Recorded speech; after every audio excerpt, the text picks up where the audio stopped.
record. Okay. We're supposed to be changing over to a new classroom and to interact with each other using Zoom. You've already started using it with another professor, Dr. Matlock. However, the link is not in my classroom as of yet, and I'm not sure how to get you into it. So right now, this will probably be the last time that we use Blackboard. So I don't want you to be looking for a Blackboard classroom for next week. Look for the Zoom link, and I will email the person to make sure they put it in my classroom. It is in another class I teach, but for some reason this class, it was not added to this class. So I'm sure that was just an oversight, and it will be put in by next week. So you had a second test, and we're going to go over that quickly. All right, let's see here. Hey, Dr. Gibson, can you hear me? This is Brad. Okay. Question 1. An example of the semantic relation category of agent action is doggy eats. And as you notice, I gave you the context as well, so that you can be able to know how it's used. Because without the context, you really don't know how the child is using his phrase, especially for very young children. Question 2 would be a semantic relation category of action object would be kickball. Question 3, an example of the semantic relation category of possession entity is my sock. Question 4, you had to count the number of morphemes, and the number of morphemes in this sentence would be number 15. It would be 15 will be the morphemes.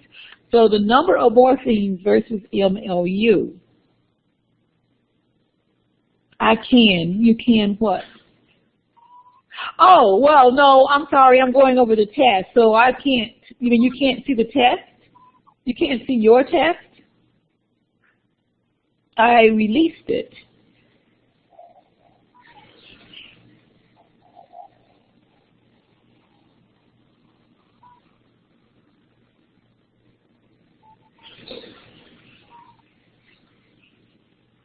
Okay, so Ellen's is open, and everybody should be open. Okay. All right, number 5, the number of morphemes in this utterance for number 5 would be 10 morphemes. Any questions so far on the first 5 questions?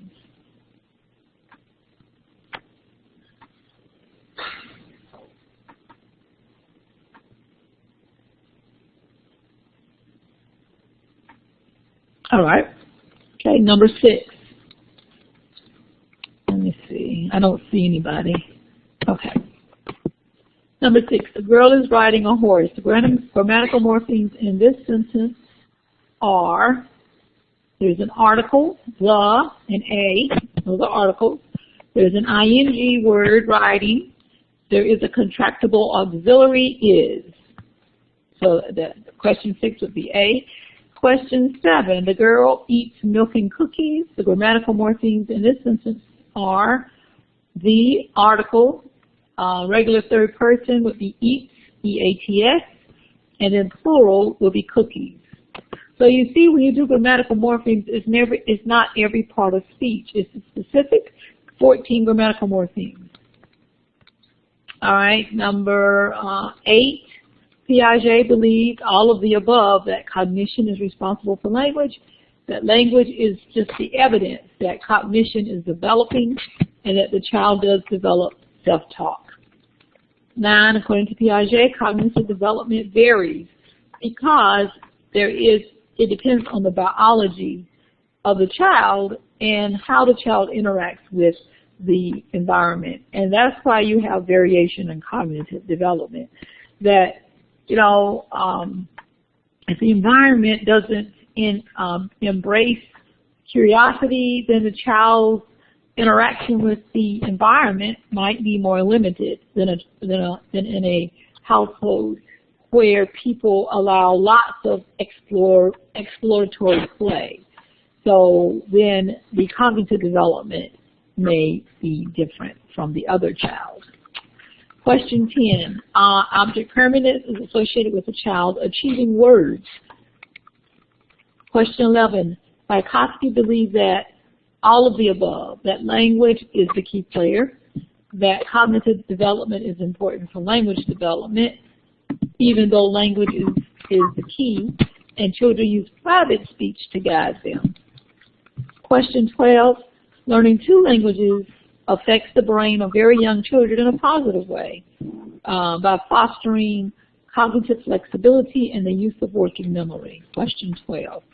Question 13, this is a Vygotsky. People in the child's environment create experiences in which the child learns a skill or solve a problem. That's the zone of proximal development. Question 14, Piaget's sensory motor period occurs between 0 to 24 months. 15, a cognitive structure for processing, identifying, organizing, and storing information is a schema. Okay, any questions for questions 10 through 15?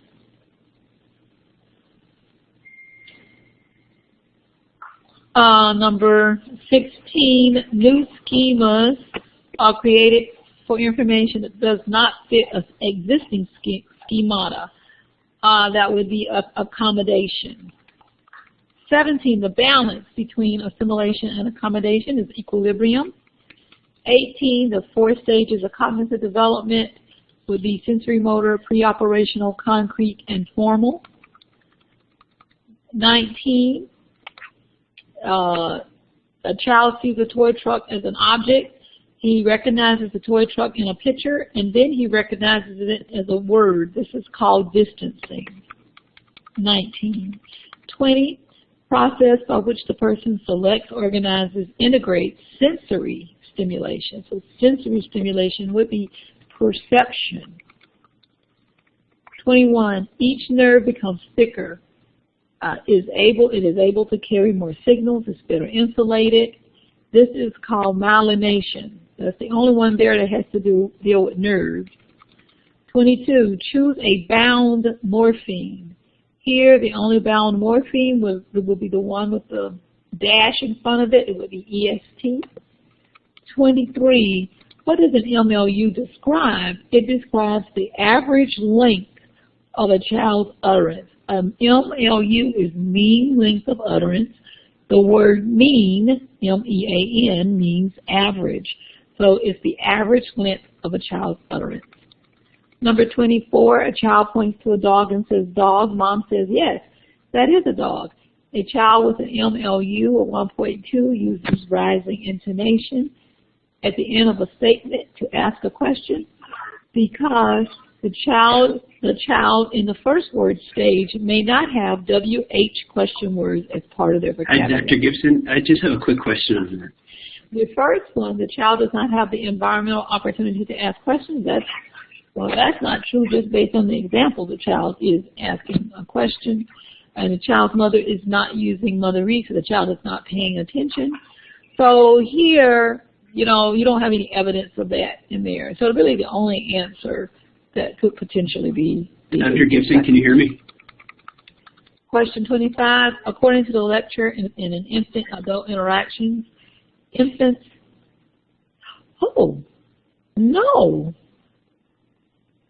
No, I can't hear you. Oh, I am so sorry, and I didn't even look. I see his hand is up.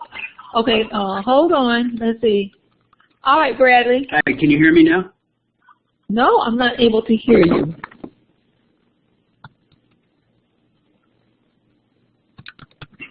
Did you say something? Okay, hold on. Let me see. Why? On 24, okay. Hold on.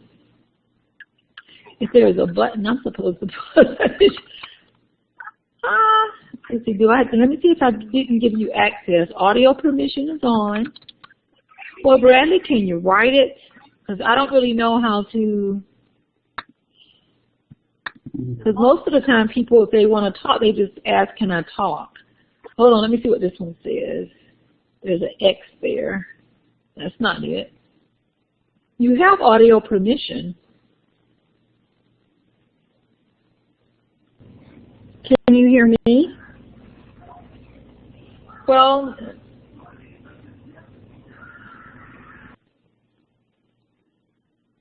even with that, it's still, I mean, the best answer is the WH question one.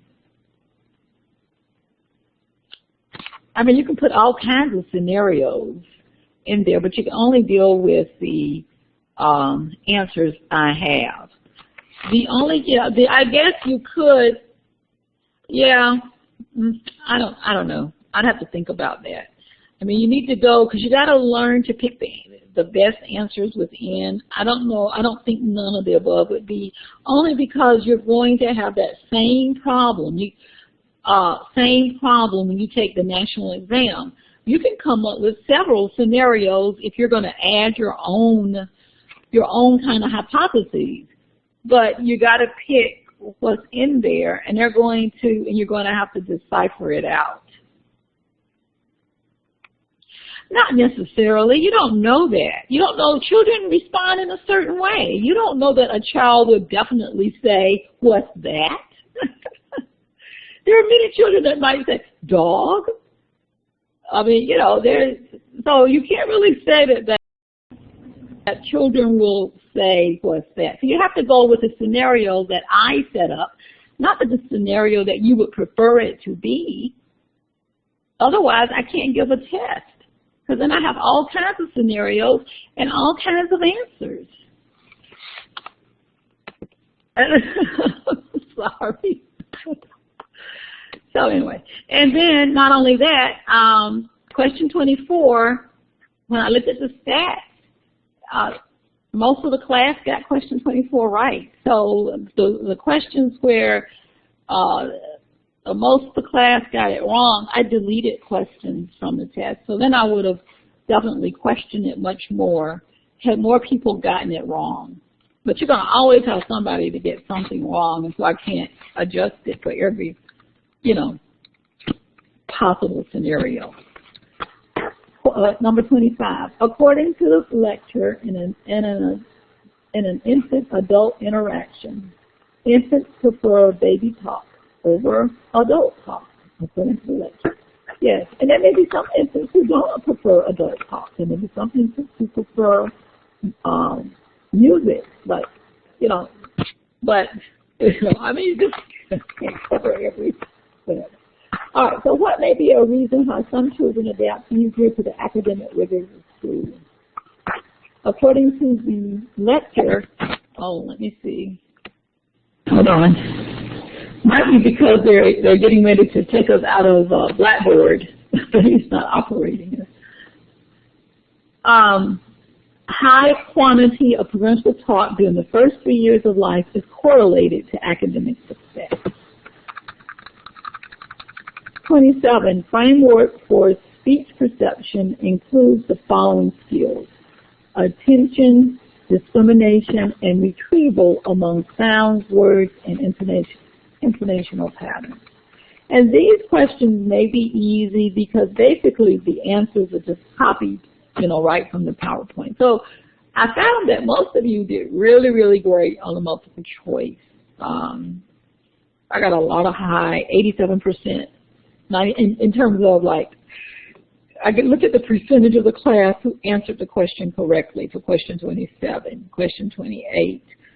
And what I look for, if did over 60% of the class get it right, over 60% of the class got it right, then I keep the question. Except for the, only for multiple choice questions, not for the discussion questions, but only for multiple choice. Question 28, the result of schemes formed for frequently occurring stimuli, and the child comes to expect certain stimuli, certain stimuli in certain contexts, would be habituation. Question 29, a child pointing to control or manipulate the behaviors of others is thought to be a precursor for what type of syntactic structure?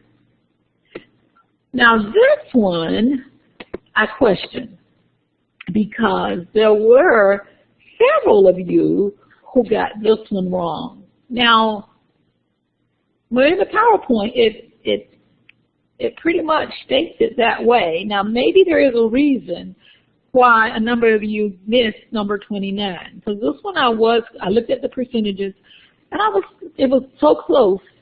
I was questioning what was it about this question that was confusing, because the wording came directly from the PowerPoint.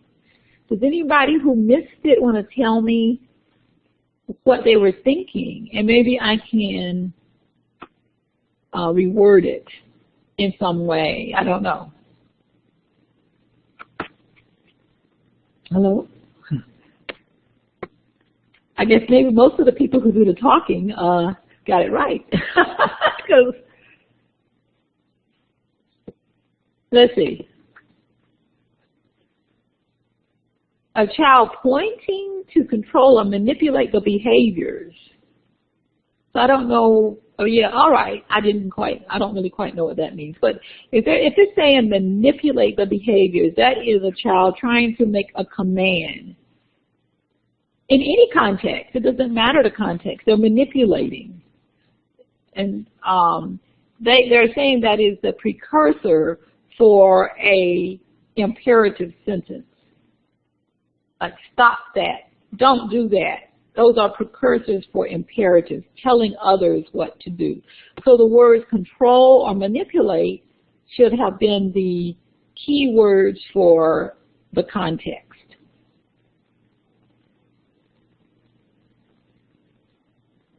I think it's directly from your book as well. I mean, I didn't create the wording, I guess is what I'm trying to say.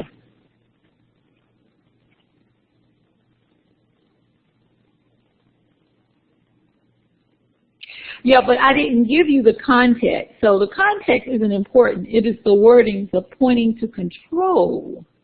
If a brother was trying to take a toy and the younger child said, mine, if he's saying, that is mine, then he's making a statement. But if he's saying, you give me that, then he's making a command.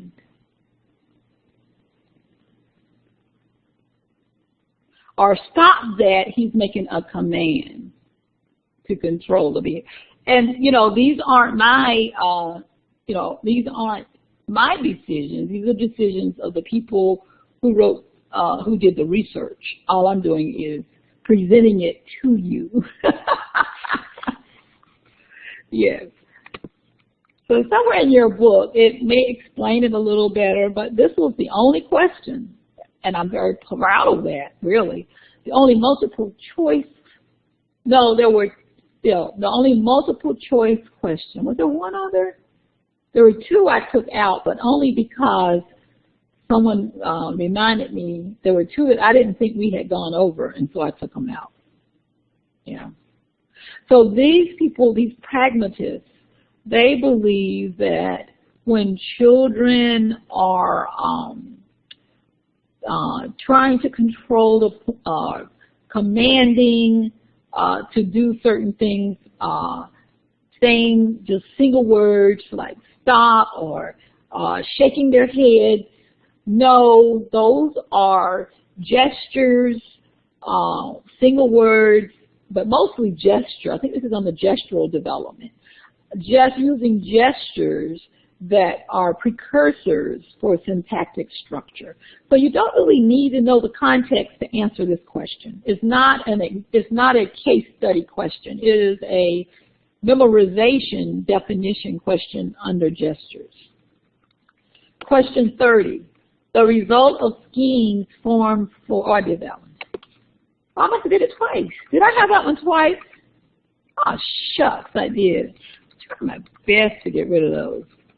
Ah, well, I hope you got it right twice. It would be bad if somebody got it wrong twice. Well, if I see the same question twice and I'm not sure, then if I can narrow it down to two, at least I'll get one of them right. Well, based on this right here, under gestures, you should see the definitions under there. That it says manipulate to control sets you up for imperatives. Okay. Number 31, word relationships are associated with which researcher? One of those, that would be Fillmore. I think that's a question that carried over from your last test. 32, nativists stress the differences in language development while behaviorists stress the similarities.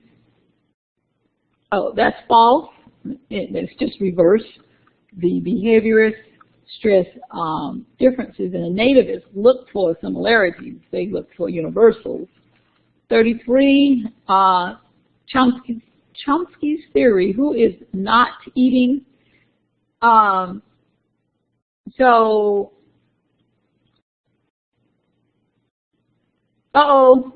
made a mistake. So I have to take that one. It should be, well, what I can do should be question or negative. It should be negative transformation. So the answer that should have been was negative, but it is a question transformation as well. So if you said either one, if you said question transformation, I'll have to go back in and change that as correct, because that's two answers.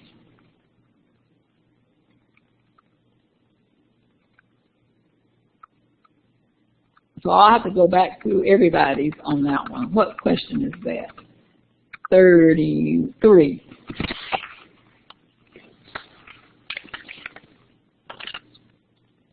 Yeah, there were two transformations in that one.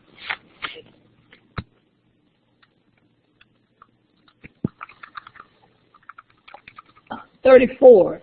Blank refers to the recognition of the existence of a stimulus and its parameters such as loudness, pitch, or complexity. That would be perception. 35, environmental input is stimulation. Okay, number 34, oh, this one, okay. 34, when I talk about the hypothesis, I was hoping that that word would key you in, that I was talking about the semantic hypothesis,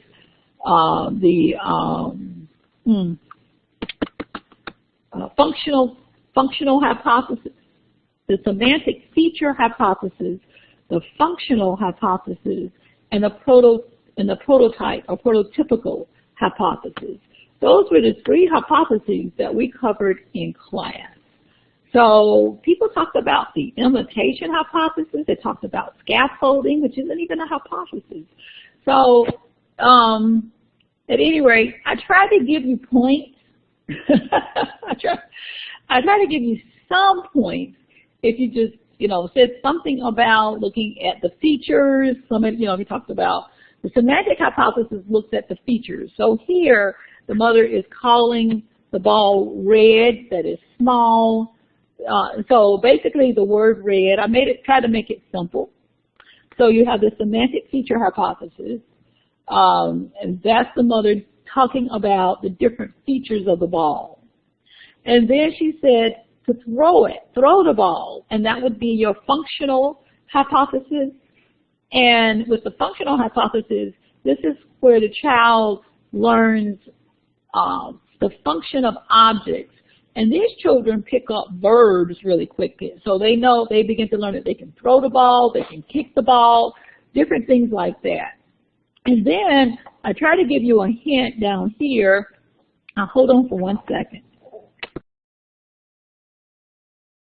All right, I'm back. And then I tried to give you some information here where it says after the mother and child finish playing the ball, the child put the ball in a box with a Nerf ball, football, and a big plastic ball. And I was hoping that you would look at that as the child has a chest of balls. So that is the prototype, prototypical hypothesis, where there is a prototype that the child looks at and they have all kinds of balls and they recognize all of these are balls even though they're shaped differently. So those are the three hypotheses that we talked about in class: the semantic feature, the functional, and the prototypical hypothesis. So there you are. And so you'll have to look through. I tried to give some points wherever I could,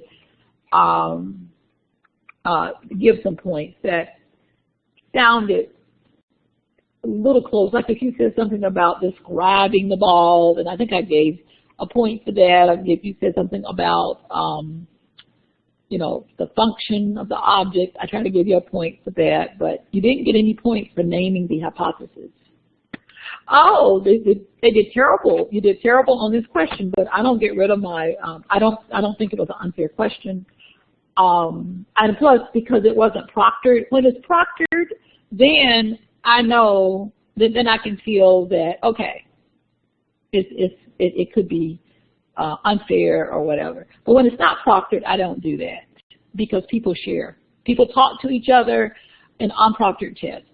And so if the leader of the group is kind of off, then everybody's off. So I don't take away for the discussion questions because I can't tell what is from each person or what is a group thought. But whenever it is proctored, then I will consider that. What can you do, Susan? Can we do that? I'm sorry, I missed what I said. I don't know what the that is. That question will not be deleted, no. Now, question 37 was deleted about the pragmatic theories because I think somebody sent me, they put a little note in the question that we had ended it there, and I had mentioned that I wouldn't put it on the test, and so I apologize for that. And so I deleted it. I didn't even grade them. I didn't grade number 37. No, you can't do that. Not in a test. No. I only allow you to do that on quizzes. So when I'm reading answers and they're wrong answers, you know, that kind of gives me the hint that people are discussing. I'm just like, okay. So, yeah. Question 37. Question 37 could be easily looked up in the PowerPoint. So, but since I said no, I am not going to give credit for that one either. But most people got that one right. Halliday was an adult perspective, and Dorr was from the child's perspective. So, question 38. What is fast mapping? No, unproctored doesn't mean you discussed it. That's not based on what I said. You'll have to pull that recording up. I have only given you permission to discuss quizzes, but never tests. Why would I do that? Not a test. Unproctored does not mean that you discuss a test. Unproctored means that I am not watching you and no one is watching you. It is the honor code.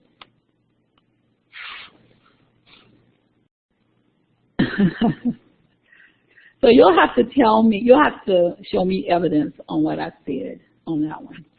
All right, question 39. What are the linguistic and phonetic characteristics of first words?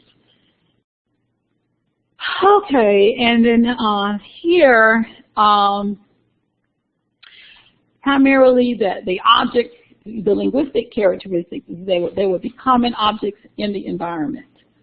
Some phonetic characteristics would be that they use stops. They use certain consonants like D, D, M, and some nasals, G, K. Another characteristic would be syllable structure.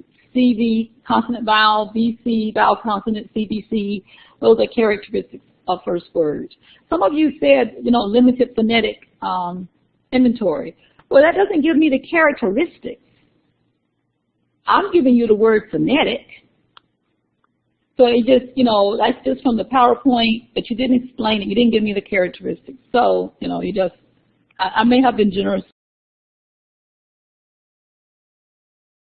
in giving you 1 point on that, but I need you to expand for future exams that you take. All right. Let's see. I can't remember. Oh, the length.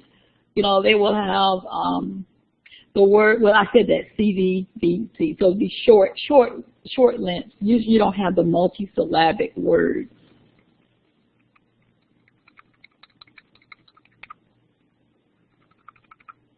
That was 39. Oh, did I skip 38? Oh, excuse me. What is fast mapping? Fast mapping is exposure to new words after only, fast mapping is the learning of new words after only 1 or 2 exposures. Yeah, the learning of new words after 1 or 2 exposures. It's just not the learning of words.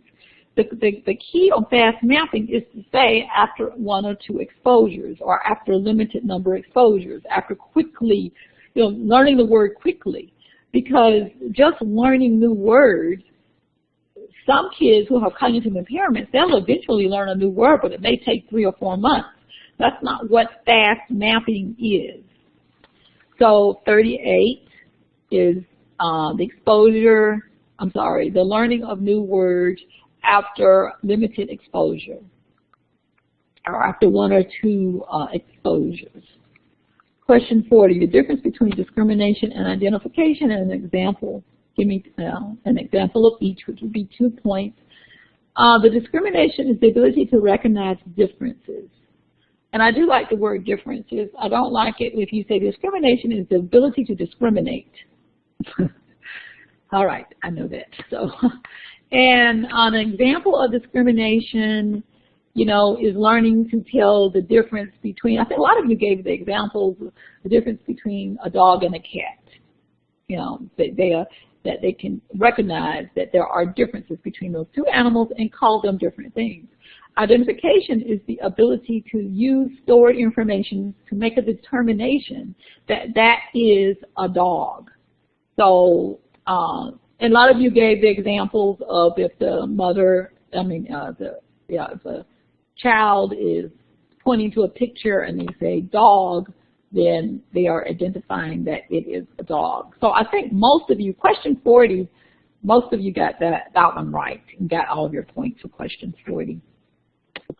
Question 41 was taken away because I didn't remember discussing this with you, even though no one said it, but I don't, I was like, did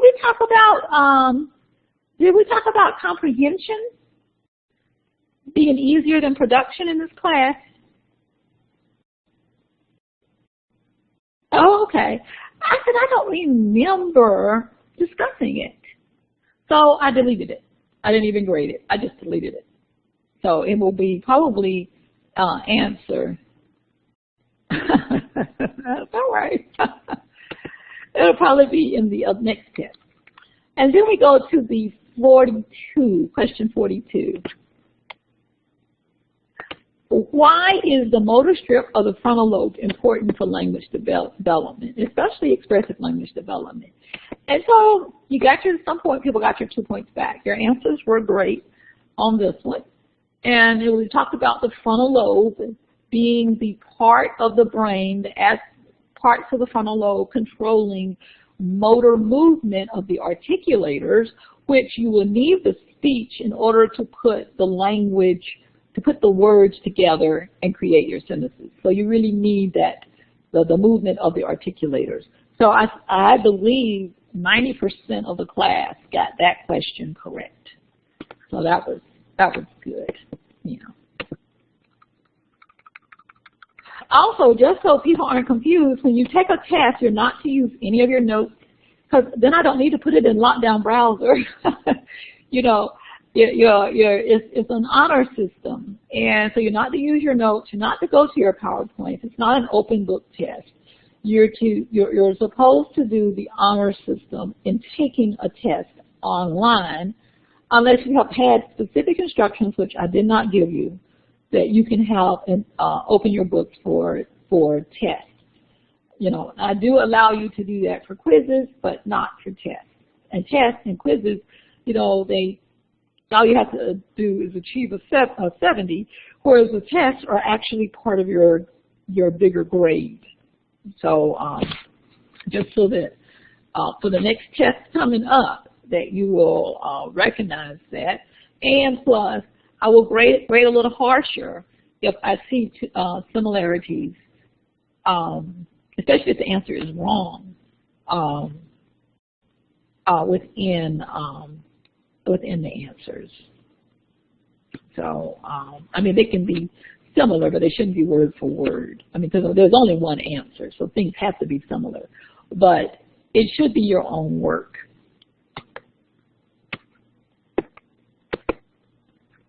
All right. So, are there any questions? And if there's something you want to talk to me about later regarding the test or grading, then you can always, you know, call me after class. Oh, number 41, I'm sorry. Let me go back to you, and I already got out.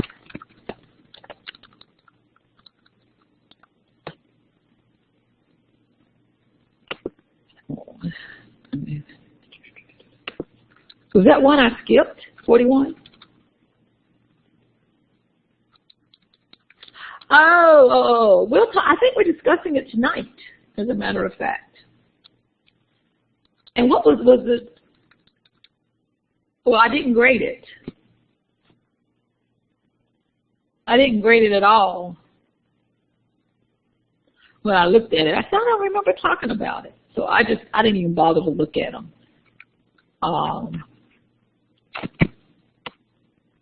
So I think we'll go over it tonight. But usually most people believe that comprehension develops earlier than expressive language, because comprehension, all the child has to do is to put it in working memory, move it to short-term memory, and then and he, you know, can understand it, you know. But with expressive language, to bring it out, he has to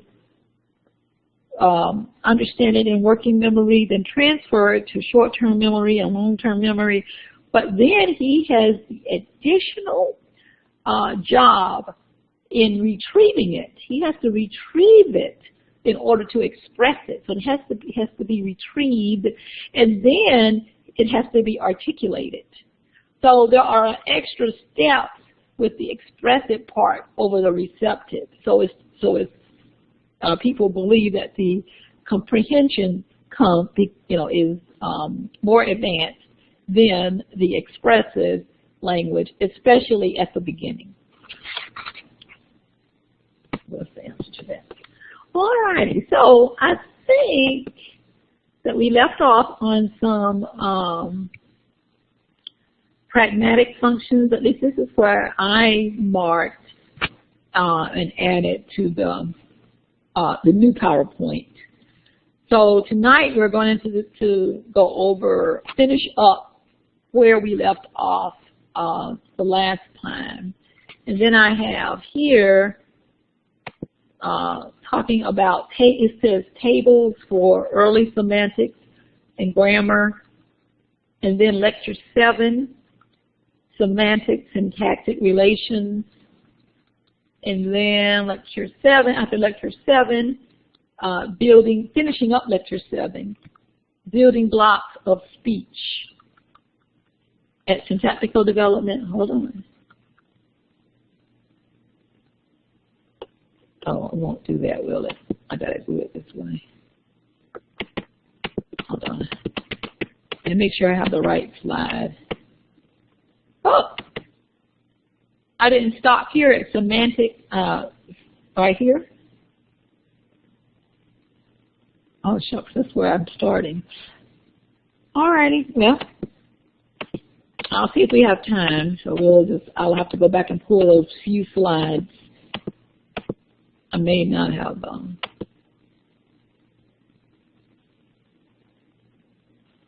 What's the day? Session for July 12th. Okay. It should be the same thing. Yeah.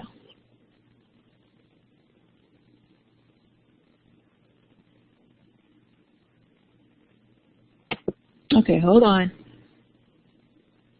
We'll type token ratio.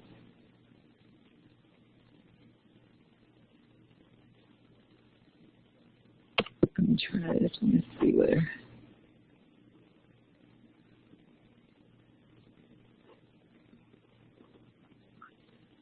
Oh, I need to tell you too, hold on, word learning, that next week I will be going out of town. I will be in Albuquerque, New Mexico. I will definitely try to get back for the class, but I might be running a little bit late. But I just wanted to let you know, hopefully we will be in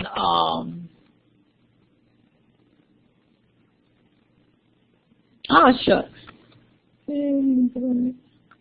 Oh yeah, well I did all that. Mean length of utterance, early stage 1, late stage.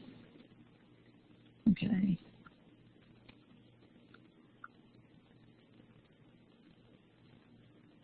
Okay, hold on. I see the slides I'm missing.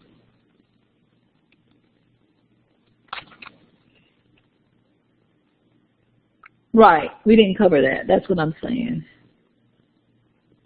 Okay.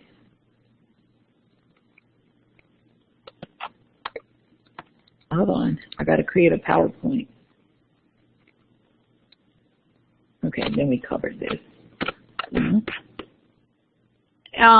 So I may be a little late next week.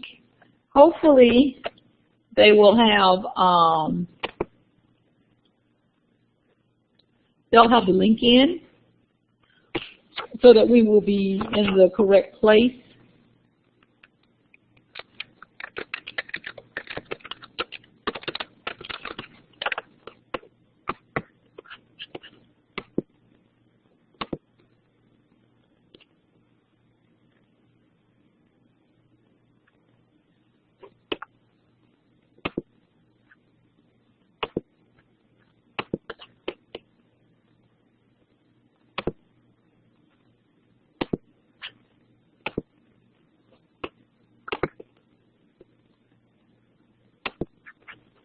Okay.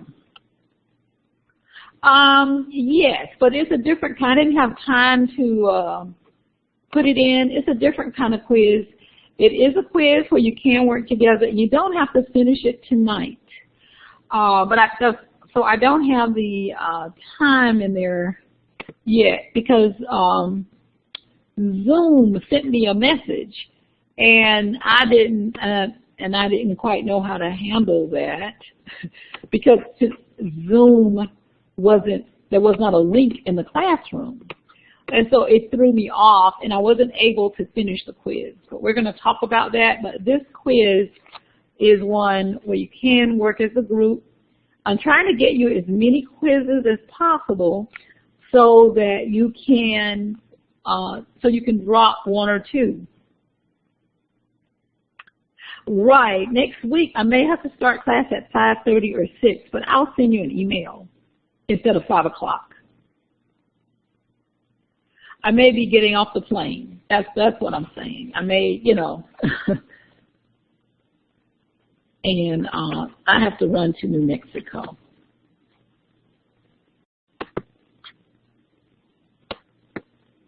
Okay, hold on.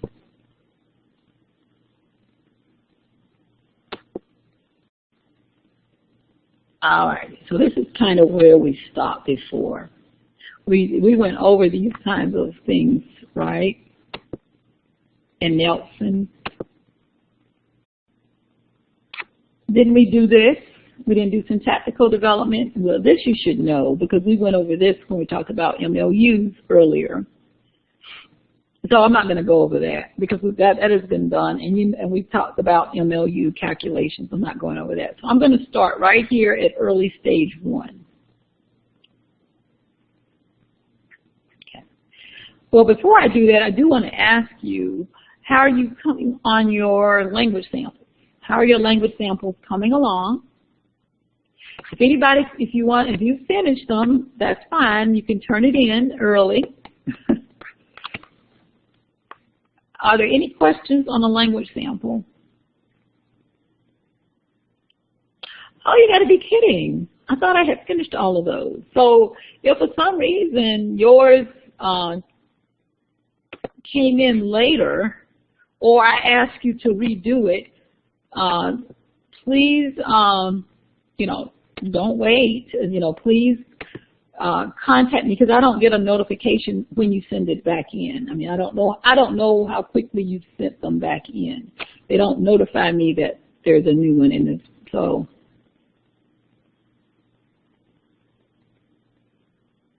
yeah, the feedback is in the Dropbox. Yeah. So there's no grade for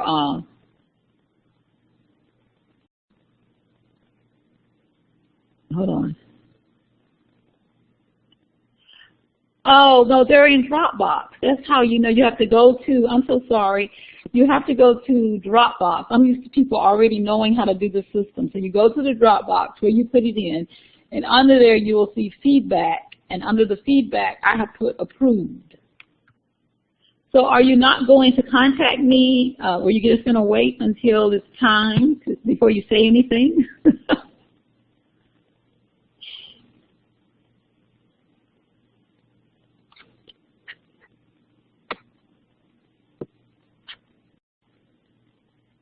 Okay, Bradley, you can't create your own categories. If they don't fit into his categories, that means you don't look at them. You just don't look at them.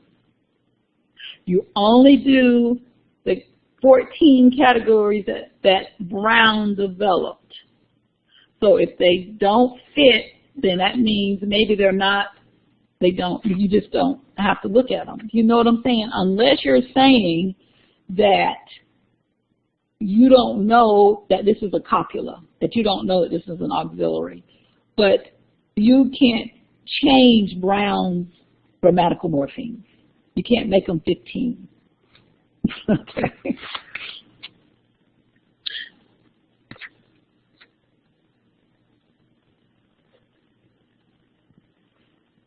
Yeah, you resubmit it in the Dropbox. You just resubmit in the Dropbox.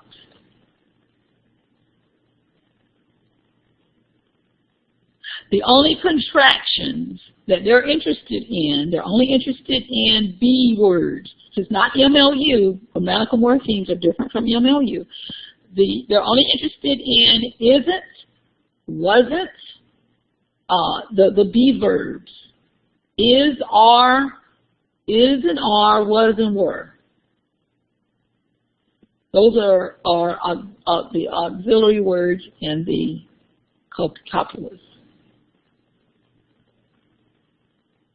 Right. So a word like can't, that's not counted as part of a 14 grammatical morpheme.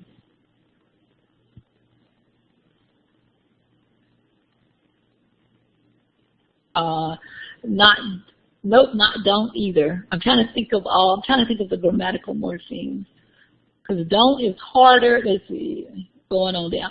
So it's the B verbs that you're looking for.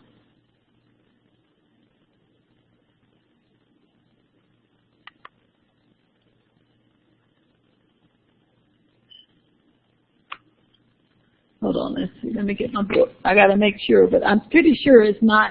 I'm sure it's only B verbs. B, not the other ones.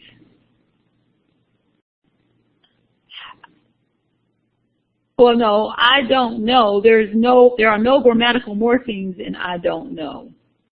None. It is better. Okay.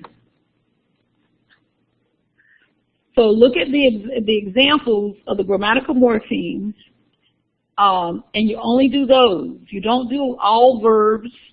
You don't do all helping verbs. The word will is not a grammatical morpheme.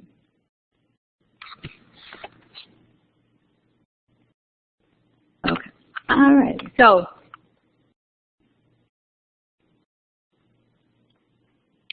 early stage 1, so here you have from age 12 to 22 months. And when they're talking about this stage 1, they're only talking about syntax. They're not talking about other things.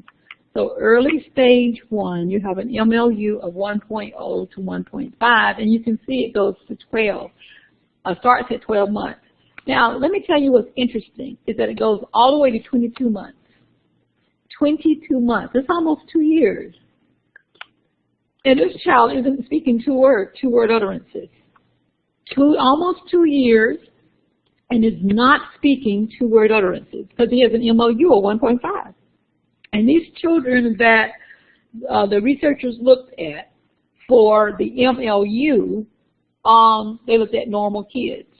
Okay, no children who were considered, late development. They were all considered normal development. So during this time frame, this is when the child is transitioning between babble to words. So here at 12 months, 18 months, you're going to have a mixture of babble and words. And they're going to have more words at 22 months, and so you're going to get a bigger MLU of 1.5. Sometimes it becomes difficult for you to count the utterances whenever you're dealing with very young children because you can only count words, meaningful utterances. You can't count the babble. So, but sometimes a babble and a word looks the same. So that's what it means by difficult to count. We don't know if they do this jargon-like speech where it sounds like a language, but you don't know what they're saying. You don't know when a sequence of sounds will end and begin because you don't know how to cut it off. So this is what a child's speech sounds like in terms of syntax in early stage 1, where there's a mixture of babble and words, and you have some jargon. Sometimes you're not able to tell when a word begins, where a word begins, and where a word ends. And then you have late stage 1, somewhere between 22 and 26 months. Now, if you look at 26 months, they're a little bit over 2 years of age. And they finally have gotten two-word utterances. Sometimes I tell my parents to wait to 2.5 months before the two-word utterances. So around this age here, you start the beginning of syntax because, this is according to, Brown, because they're putting together more than one word. So when putting together more than one word, you can have some syntax. The syntax is word order. So if you only have one word, you don't really have word order. They have to begin to apply rules so that they can create sentences, like the noun phrase, verb phrase, and that, animate objects can have certain types of verbs, and in terms of the order, and inanimate objects, like a truck doesn't eat, so you don't say truck eat, but you can say doggy eat.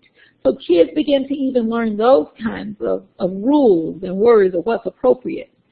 So that the meaning of a sentence is not just a collection of words. It's just not a collection of words, but there are relationships between the words and with each other. The first thing a child will ask, usually they don't have WH questions, and usually they don't have the word is. They will ask the question by only raising their voice, by saying, dog. They will only ask, that's how most kids start. They will ask a question by intonational inflection. And then they ask questions by using other types of words. And usually it's the WH words, and then they may add an is, because the copulars are a little bit more difficult. So, but between 22 to 26 months, you're going to see this. You're going to see rising intonation in a 2.5-year-old instead of WH questions at this particular age. It's the beginning of syntax in late stage 1. You have different researchers that talk about that children will use subjects, they will use verbs, they will use objects, and an adverbial. What is an adverbial for a child who is only 26 months, who's just turned 2? What would be an adverbial for that child? Does anybody know?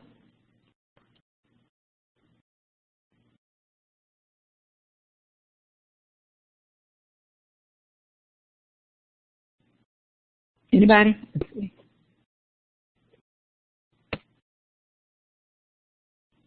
No. That would be adjectives. The adverbial would be things like up. When you think of adverb, I want you to think about like location, direction, I guess. Like up is considered an adverbial in the young language. I'm trying to think of another one. If you say, Susan, if you had said, instead of fast car, if you had said drive fast, you know, that type of thing. Run fast. And then the fast would be an adverbial. You just got it, you know, if you had just switched it. But these are the kinds of early things you will, syntax you will see in a child's speech. Then Brain came up with something called pivot open grammar, and he says open words can be used alone, you know, like the words up or car or fast, but there are pivot words like in and on that he felt,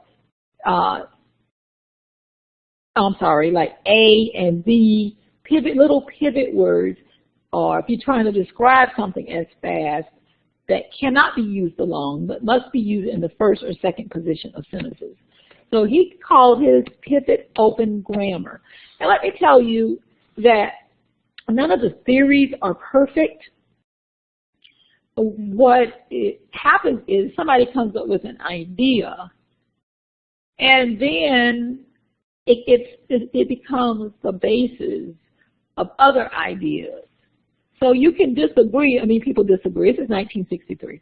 You know, with Brain's statements. I mean, Bloom was one.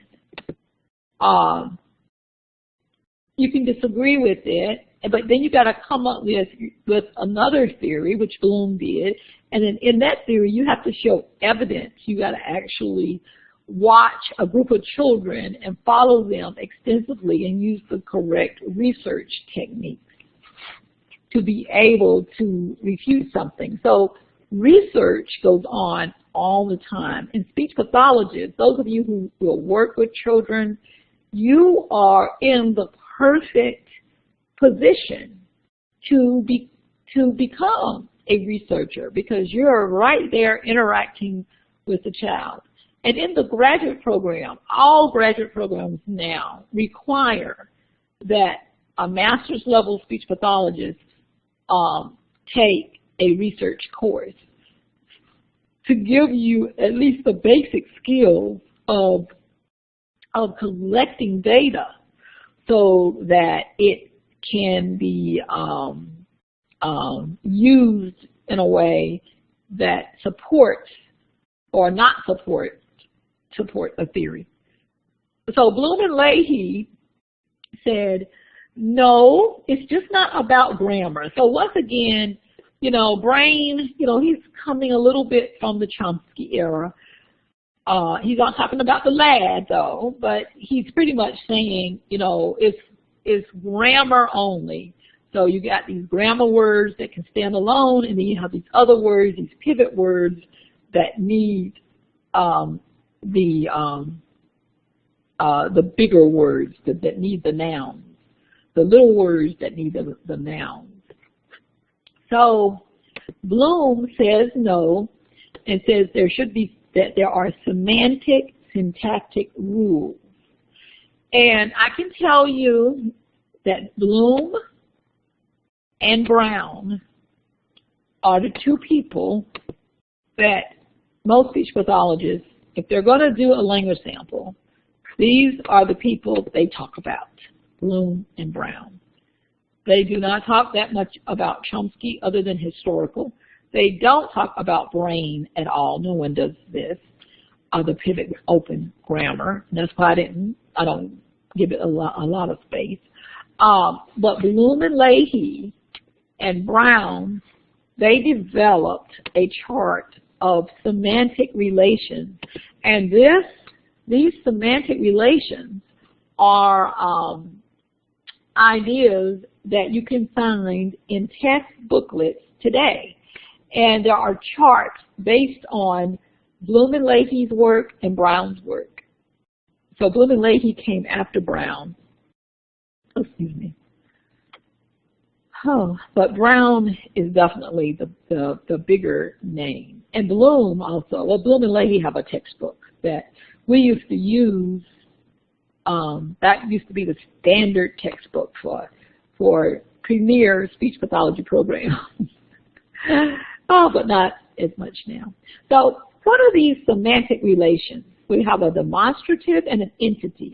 So first, let me tell you what an entity is. An entity is like a labeling of an object. So an entity is I want to say a noun. Entity is a noun. A demonstrative is an adjective that points out things. So the demonstratives are this, that. Those are demonstrative examples. An attribute is what we consider an adjective. We know possessions. And so an entity and the location. A location gets into like this is the beginning of a prepositional phrase, location. I don't know if I gave you any examples here. I didn't give you any examples. The examples are in the textbook. Let's see. Textbook.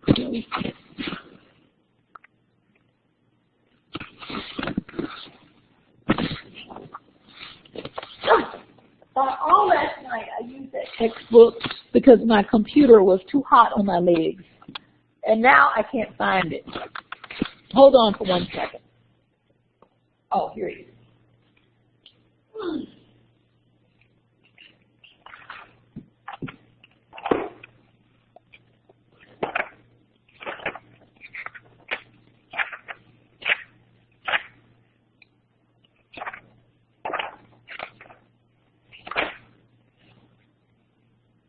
Oh, not the book.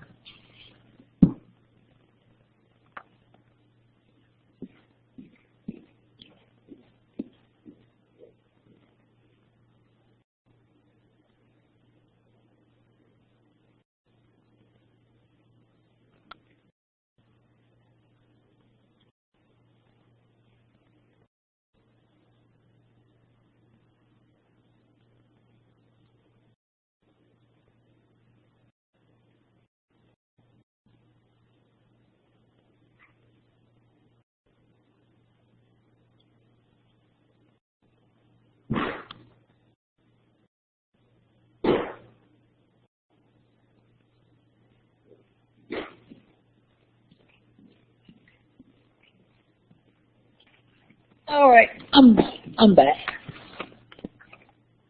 I have so many books.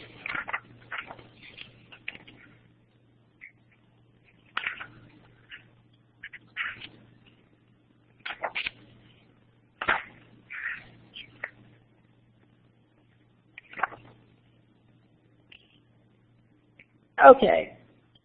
So demonstrative that they have listed in the book, this and that ball. Entity plus location would be Dolly chair. So they're trying to say Dolly is in the chair. So Dolly chair. Agent object, baby shoe. Agent action, doggy sit. Action object, drink juice. Action location, put table. That object is being placed on a table. So these are the semantic, syntactic relations. So semantic meaning that, instead of saying noun, verb, that these words have relationship meaning. So it's there a relationship between the words, not just a labeling of grammar. But the semantic relationship sets the child up for syntax. So the child has to go through semantics and developing semantic relations prior to understanding this noun, verb, objects, prior to syntax. So syntax is developed through the semantics. So that's where Bloom and Leahy fell felt differently than the syntactic people. The syntactic people felt that grammar ruled, but Bloom and Brown all felt that semantics developed first, and then with that, children developed grammar, syntax. So it's important to know these little labels, because it is an area where that speech pathologists, they use semantic relations all the time in children before the age of 3. So those of you who may have a very wonderful, fulfilling job of working with from infant to 3, the early childhood, the early children, then you will be doing these kinds of things and trying to figure out how to get them to talk, how to get them to use sentences. So you don't want to just start out with an adult-like sentence. So you'll understand that you can say, doggy eat, I want, I like. You can understand that there are some areas where you can start your therapy based on normal development. So Brown stage 1, early stage 1, in terms of cognition, the child knows existence. How do you know he knows existence? Because in early stage 1, which starts at 12 months, right? He's doing words, and object permanence, or that something is existing, is usually a marker that the child will understand the symbolism of a word. So the child knows existence, the child knows recurrence concepts. So that would be that something is going to happen over and over again, and that the child can even generate things happening over and over again. So that would be like more, or getting the child into a pattern. So late stage 2, where the child is getting closer to 2.5, in late stage 2, here the child doesn't have to rely on the adult as much. He doesn't have to rely on the adult as much because his memory now, his working memory is getting bigger, and his retrieval ability to retrieve, that's getting better as well. So they don't have to depend on the adult as much to interpret, because they can use their words much better by late stage 2. Peekaboo is the start of what, Bradley? Recurrence.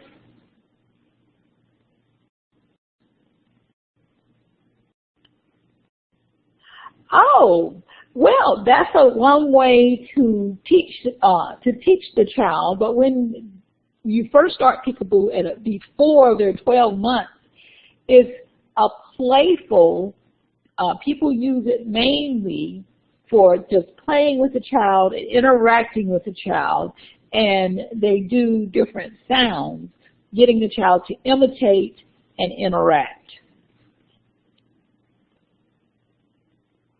But with that cognitive skills of what is it? It's not me. The cognitive skills of oh my gosh, what's the other one that isn't? It's not me. Of causality. Yeah, causality is evolving. Yeah, that whenever the person puts their hands together and they say these magical words, they say something. I don't know how the child really, thinks about us. The child doesn't really know what a word is. Peekaboo, they say these sounds, and then they grin and laugh, and it's sort of silly and funny, and the child reacts and gets reinforced because we react back. So that is a part of a teaching, learning behavior of imitation, of causality. So yeah, you're getting into lots of different concepts, and I would say recurrence as well. Well, that would be early stage 1. Now in late stage too, the child, if they want to do peekaboo, he can do that himself at 2.5 years of age. He can try to cover his face and then and then show themselves. But generally, when we're teaching recurrence, we don't do peekaboo to a 2-year-old. When we try to teach recurrence to a child that may not have recurrence on a 2-year-old, we teach it through foods or using treats that they get more of something desirable of a toy, but it's not peekaboo. So peekaboo for me is a much younger type of game, a game that you do much younger. I don't see many therapists doing peekaboo for 2.5-year-olds. We bring out the toys. So here are some pragmatic functions of early sentences. So there was the semantic functions of the sentences, the semantic relations functions. Then there are the pragmatic functions. And a pragmatic function is for your early sentences. Kids just want to get satisfied. They just want the world to be comfortable to them. So they want what they want, like we all do, you know. So they're using language to get their needs, to get their pleasures, whatever it is that they feel they need at that moment. That's a pragmatic function of early sentences. So they're using their early sentences to request, to demand, but to make comment about something. Then there is the mathetic function. They're using language to learn about themselves or herself and the world. So here now they're beginning to point to books. They're making comments about something in the book, and they're asking questions about something in the book. And then as they get a little bit older, they start remembering what happened in the book. So even, you know, with little kids, you know, when you read a book over and over and over, they can kind of predict what you're going to say next, and they'll, you know, act like they're reading the book, but, you know, they can't read, but, you know, they act like they are, and they'll just be gibbering. They can predict and remember what's going to happen next in the book. And this reflects their intelligence, that intellectual development when they get into the mathetic function. And then there's the informative function. They use these sentences to get new information from others. So here you have your talker. So we're still only talking about 2.5-year-old child. So here you have your talkers, and they will respond to a question. They will listen a little bit, and we're only talking very short. They may even wait for one turn. Some will wait 2 turns, meaning that the child says something and you say something. The child says something and you say something. That's one, and then they'll stop and change the subject. Okay. Some children they say something, you say something, they answer back. You say something, they answer back. You say something, they answer back. They'll go 3 turns on the same topic. But most 2-year-olds, it's 1 or 2 turns on the same topic, and then they're off to something. You know, they're happy, satisfied, and moved on. Now, my niece, who was very precocious and was a talker, as I told you, from age 12 months. I would say 10 months. By the time she was 14 months, she was saying sentences. I tell you, she was saying sentences. So at 2.5 years of age, she was just Miss Adult. And she would just carry on a conversation. My 2.5-year-old daughter, I was still teaching her gestures because I couldn't understand what she was saying, and she had very short sentences. But when she turned 3, it changed, but I'm just saying it's just very different. But these are the early sentences, and they go, you know, what was that last age? 26 months. So that's about 2, just right over 2, not quite 2.5.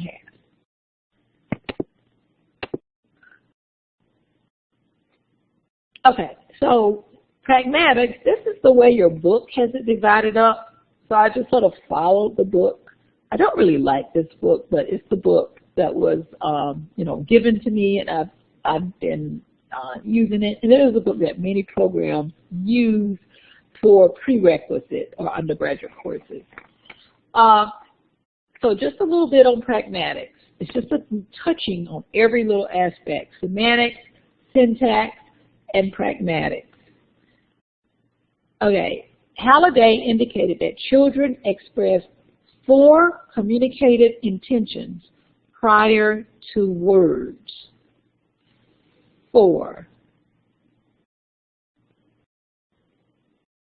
Prior to words. So remember, there was the perlocutionary stage, illocutionary stage, and the locutionary stage. So locutionary stage would be about 12 months, and that would be prior to words, so they would have 4 communicative intentions. Can somebody give me one communicative intention that a child would show prior to speaking first words?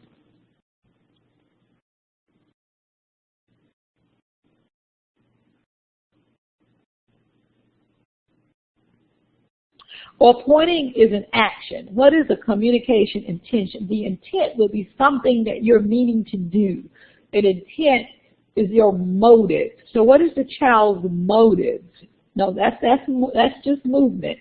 What is the child's motive? You can't see a motive.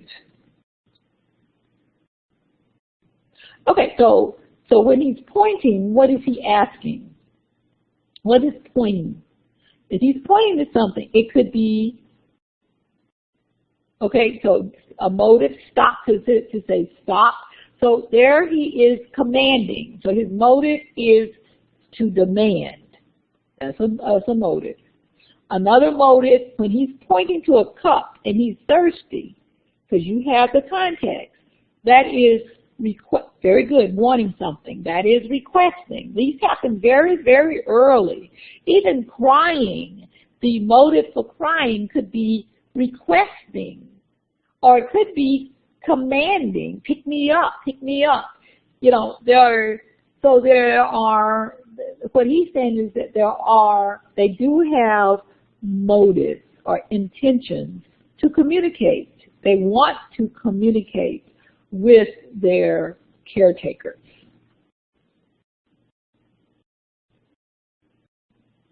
When the child smiles back at you, that's an intent to communicate. It's an intent to communicate it could be considered like a greeting, you know, but it's an intent to communicate to you when they smile back. And even if they're not hungry, even if they don't need changing, they're happy to see you. You see? So there are communicative intentions prior to the child even speaking.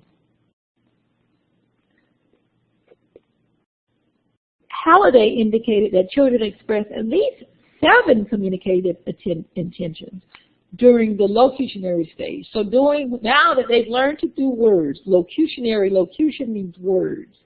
So now that they've learned to say words, now they have increased their communicative intentions. And some of those are demands, requests, commenting,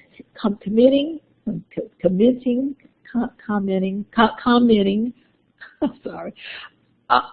No, about 26 months. Up to 26 months.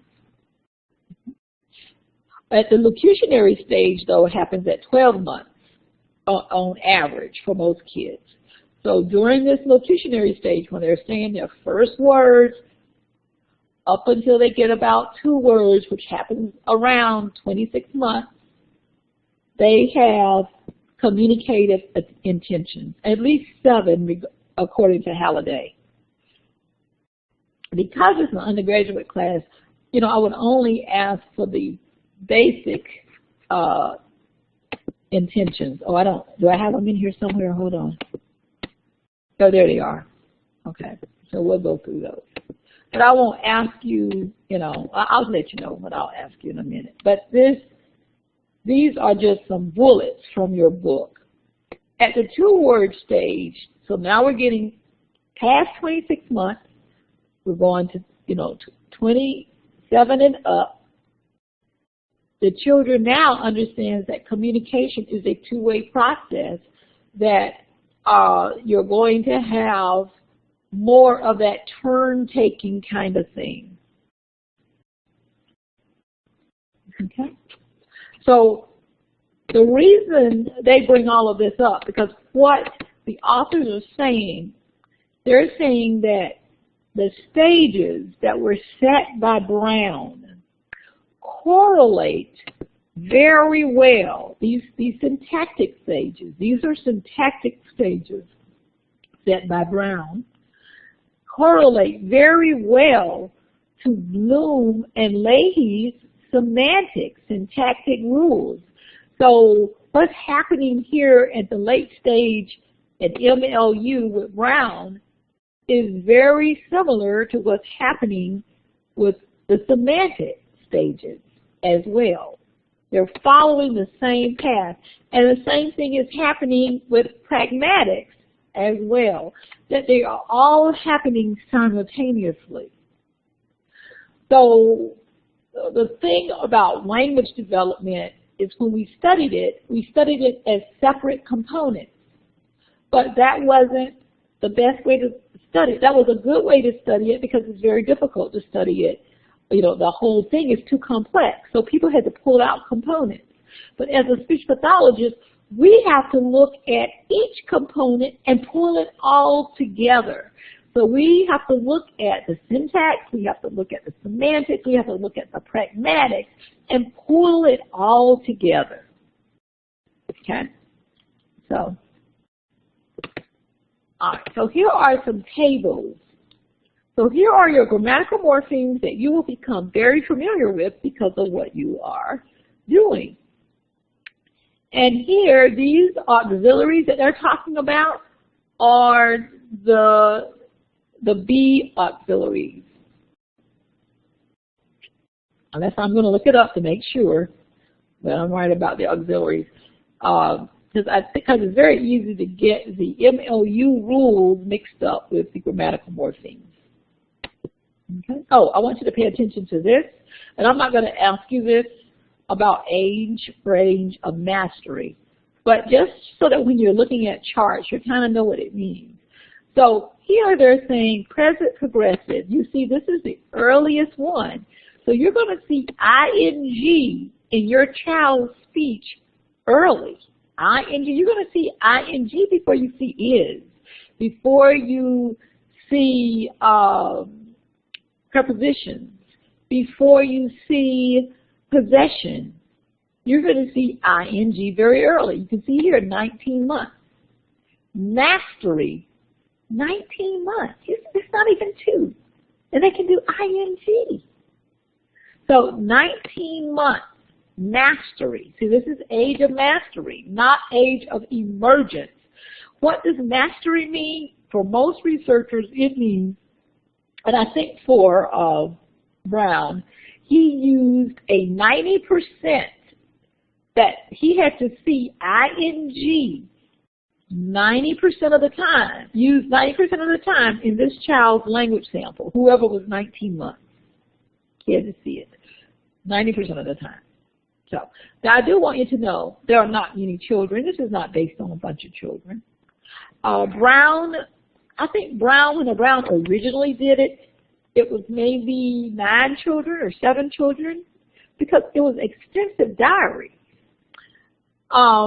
Then Miller did it in the 80s, and he did 19 children, I think, or 20. So when we're looking at MLUs and 14 in the grammatical morphemes, we are basing it on a very, very small sample size of children that we're making the comparison to. But right now, that's what we have. Okay, so you can see prepositions in, the preposition in, the mastery happens at about 2.5 years of age, and there are some children that may not get it until 30 months of age, closer to 3. So I don't want you telling your parents who come in and you know, the child is not yet 3, and he says, oh my gosh, you know, he's not saying is, and he's not saying blah, blah, blah, you know, they shouldn't be worried so much. There's a long range when children develop this thing. Let's go all the way down here to irregular third person singular. Look, 50 months, that's 4 years of age. Some children don't get this until 4 years of age.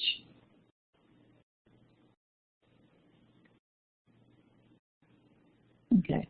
Now here has is, but it's not counted as irregular third person singular. I think somebody asked me about that. So it's irregular third person singular. It is. It's a research opportunity for somebody. TSU, Vanderbilt. I mean, it's a lot of work. That's probably why people hadn't redone it. Well, plus, Brad, we have most speech pathologists in the working setting. They don't want to do language samples. So if you think of the time that it has taken you to collect the sample, then you wrote it down, typed it in or whatever. Now you got to count the MLU. Then you got to do blah, blah, blah. They do have computer programs now that will do it for you. You type in the sentence, and then you have the computer program calculate the MLU. You have the computer program to tell you how many verbs there are and how many nouns there are. So the computer program does that. But for you to code it, you have to know how, you don't have to know how to code it so that the computer can do it for you. So it's a lot of work, Brad. I don't see anyone, because we're overworked at TSU, I don't really see anyone at TSU doing it. I mean, I don't see too many people doing it at Vanderbilt either, because there are other ways that we use now to analyze speech. And some of the tests have gotten better than what they used to be. But speech pathologists don't want to do it. So that's the main reason. All right, so we have here has as irregular third person singular, 50 months mastery. So I want you to just pay attention to that. So you don't think all of this is set in stone. So you don't think 12 months, oh my gosh, my baby's not talking, he's not saying a word at 12 months, oh, it must be terrible, he has a language delay. Not necessarily so. Not necessarily so. You just want to keep an eye on it. Just keep an eye on it. You don't want to do all the little crazy things I did when my child wasn't talking at 12 months. Even though I knew better, I still, I went heavy into the sign language. So she doesn't remember any sign language. None. She says, Mommy, she doesn't remember any of that, She speaks just fine. I'm just saying it's amazing that she doesn't know any of that. All right, so now you have the semantic relations chart, and you have Nelson and Benedict. Well, this is semantics of the first 50 words. Here, these people found that the first 50 words consisted of mostly of a lot of nominals, of a lot of specific nominals. Well, not so many specific nominals. Refer to only one thing. So this would be like a mommy's name, like mommy or Buddy, my dog. It's the names of individuals. So Benedict found 11% specific nominals. Nelson and her group of kids found 14%. And let's look how old this is, in the 70s. People aren't as interested anymore. Okay, general nominals. Most kids use general nominals like girl, boy, cup. And you can see they found very similar percentages. This is in their language samples. So they took these language samples and then they counted how many nominals. Now, I don't make you do this, but I make people do this in graduate school. Action words. You can see they don't use as many action words or verbs as they would use nouns, nominals.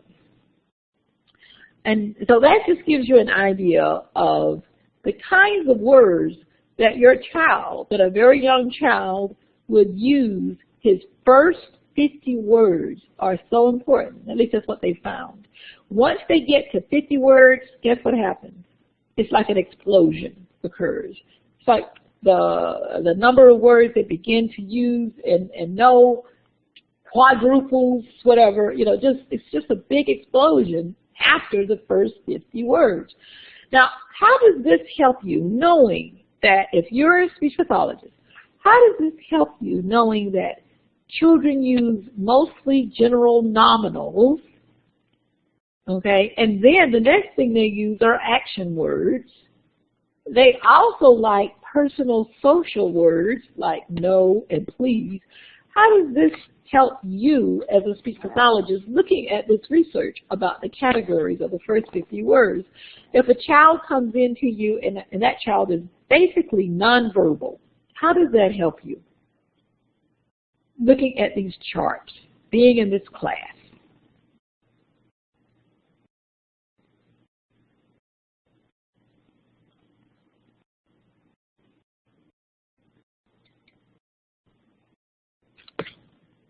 Anybody? Thank you, Mary Lincoln. Winkin. I know you told me it rhymes with Lincoln. Mary Winkin.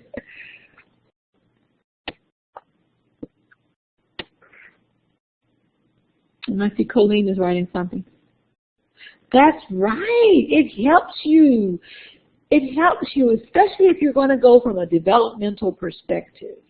You're looking at a developmental perspective. Say, okay, what is it that kids generally, what types of words do kids generally say first? Now, this child is nonverbal and 5 years of age. 5 years of age, but they're nonverbal. You still want to look at nominals. So you say, okay, well, let's start with some nouns. And you may not do doggy, girl, boy, cup.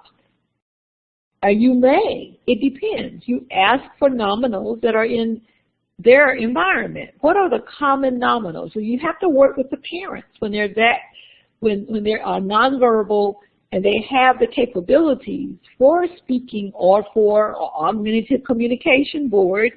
What are you going to put on the augmentative communication board? You're going to put down some nouns. So, oh, that's okay, Colleen. Some of the first words that you may do in your therapy would be nouns in teaching children who have a very low vocabulary. And then you may go into verbs. So once you do nouns and you do verbs, what can you do next? So you've gotten these nominals and you got these action words. So what can you do next for the child?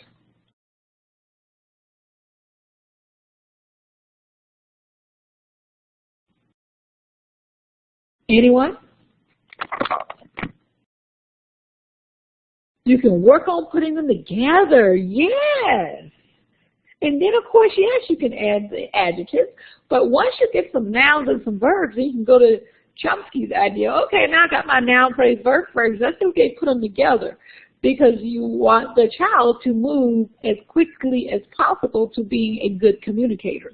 So children, even before they get 50 words, they try to put words together. But the 50 word, I used to count words. They say, okay, give me all the words you think your child knows. If I counted 50, I knew then I could combine words. But even if I counted 25 to 30, I would combine words if I had enough nouns and enough verbs. But the focus would be on getting them to those 50 words. Yeah, so working on putting them together. So here are some of the semantic relations here. Oh, I had it right here, and I went to go look for the book. Here are some semantic relations there. So you need to just sort of familiarize yourself with, with that. An entity, look at the word entity. Entity here, is Dolly. It's just a noun. Entity. But how is an entity different from an agent? Look at there. An agent is a noun. Here's an agent is a noun. But so how is an entity? Now look right there, Kitty. Why is a kitty an agent there? Why is kitty an entity? I think I went over this, but I don't know if you remember.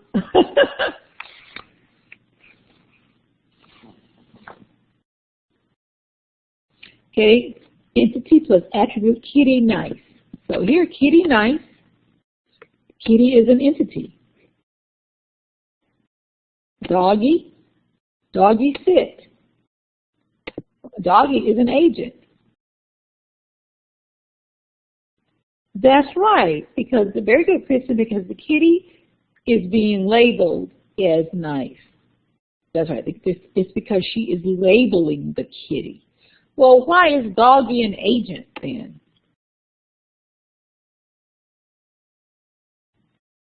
Why is doggy an agent? Why is the doggy a label?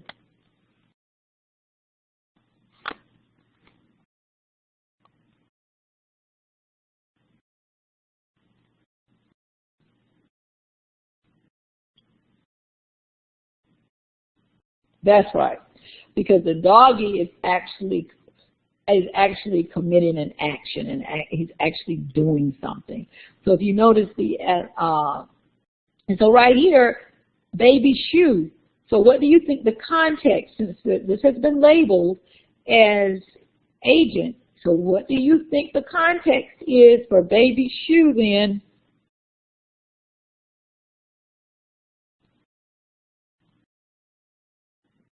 That's right. Very good. Baby's putting on the shoe. That's right. The baby is putting on her shoe. Yes. Now, what if it says baby has a shoe? Let me see. Would that be entity? Nah. Would that be recipient? No. I think that would be entity. On that one. Yeah, see, then it would be, I think it would be entity at that point, because she's just describing, she's just commenting that that baby has a shoe. So it's like a label. So entity is just if the person isn't doing anything, if the noun isn't being acted on, if the noun isn't being kicked around, you know, that type of thing, then it's an entity. So now the functions, the pragmatics. These are Halliday's pragmatics. I have to say, I did copy Halliday's, but I did copy. Doors are used more. People don't like Halliday as much. Why don't they like Halliday as much? Because Halliday comes from the adult perspective. So Halliday, when he talked about all of those functions, remember he said that even before they talk, they have 4 communicative intentions. So these are the communication intentions, is to interact. They do that even before they have words. To regulate, they do that before they have words. Personal, to express emotions, they do that before they have words. So those are some things that they do before they have words. It's not heuristic, because they don't use language before they, using language to express emotions. Using language to maintain contact with others. But these are things they can actually do even before they have words. These first 3, they can interact with their eyes, with their smiles, without even saying anything. However, once you get to a point where they are using words, 1, 2, 3, 4, 5, 6, 7, they can use all of these communicative intentions.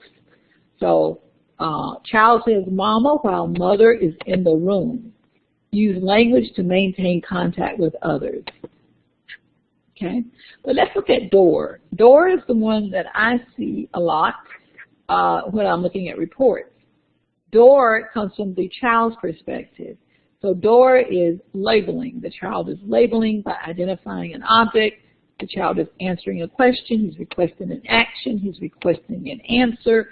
He's calling, he's greeting, he's protesting, he's repeating, and he's practicing. And they give you the examples over here.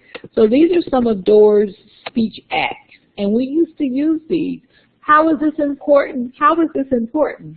For that child who came into you, they don't have 50 words. We know from the semantic part that we're going to do nominals.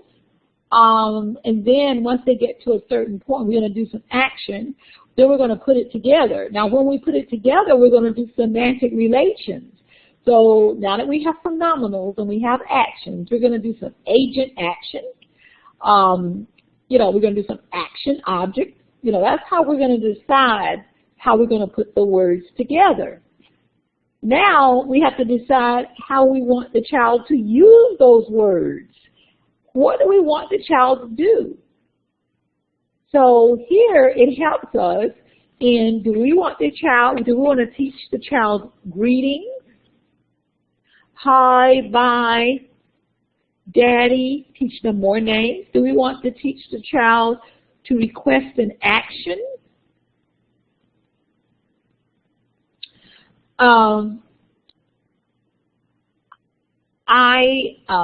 Let's see.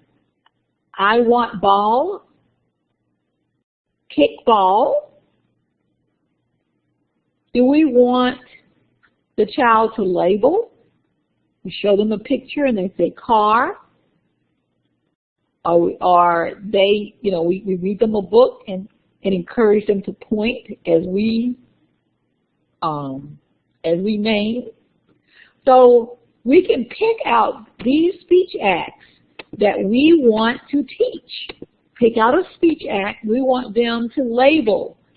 And then we go back to the semantics part and we say, okay, do we want them to label nominals or action words or modifiers? I suppose we want them to, hold on, let me go back to door. Request an action. Then we have to go back and we say, well, how are we going to do any of these semantic relations? Are we going to do agent action and then have them raise their voice? Intonational up, pattern up, that kind of thing. So you go back to these tables to help you decide your goal because these tables are based on evidence. It is based on evidence. It's not based on how you feel. It is based on evidence. And that's what we're trying to do as a profession. Go more toward what is the research evidence. So now we have a little boy named Patrick. He's a year. Okay. Which one is?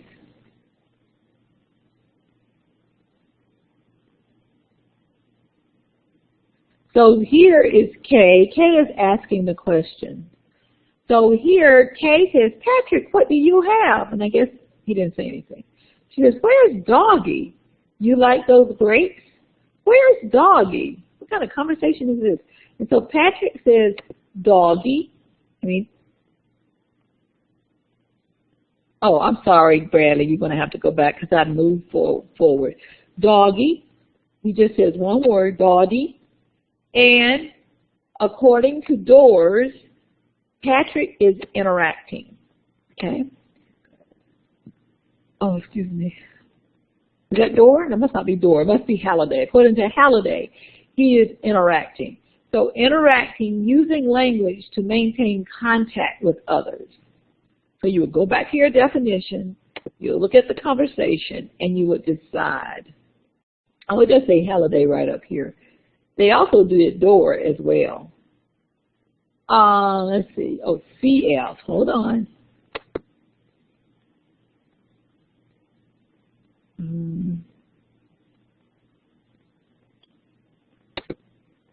Okay. And let's see. Then the K says, where's Doggy? And Patrick points and whines, and that is considered personal.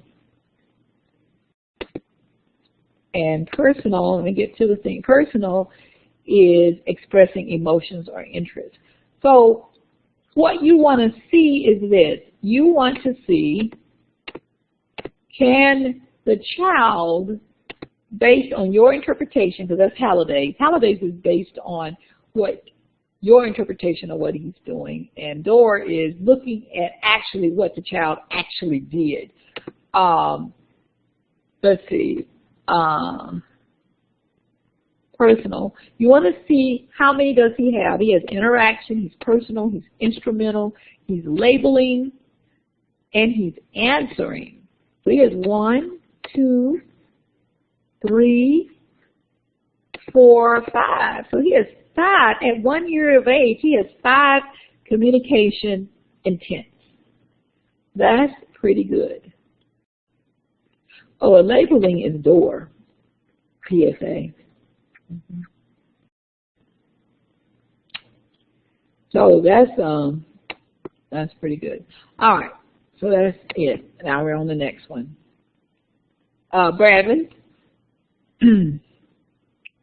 please give a real life example of what? Because I left my discussion before I saw your questions. I'm not sure of what you need the real life example. Did this help you any, this example given in the textbook of how you would label the function? Now, if you label the semantics of doggy, here you would have this as a nominal for Patrick. I don't see Patrick doing any 2 words. Look at Patrick. Ooh, Patrick is doing all kinds of sounds. Ooh, ah. And then he did say yes, that's answering.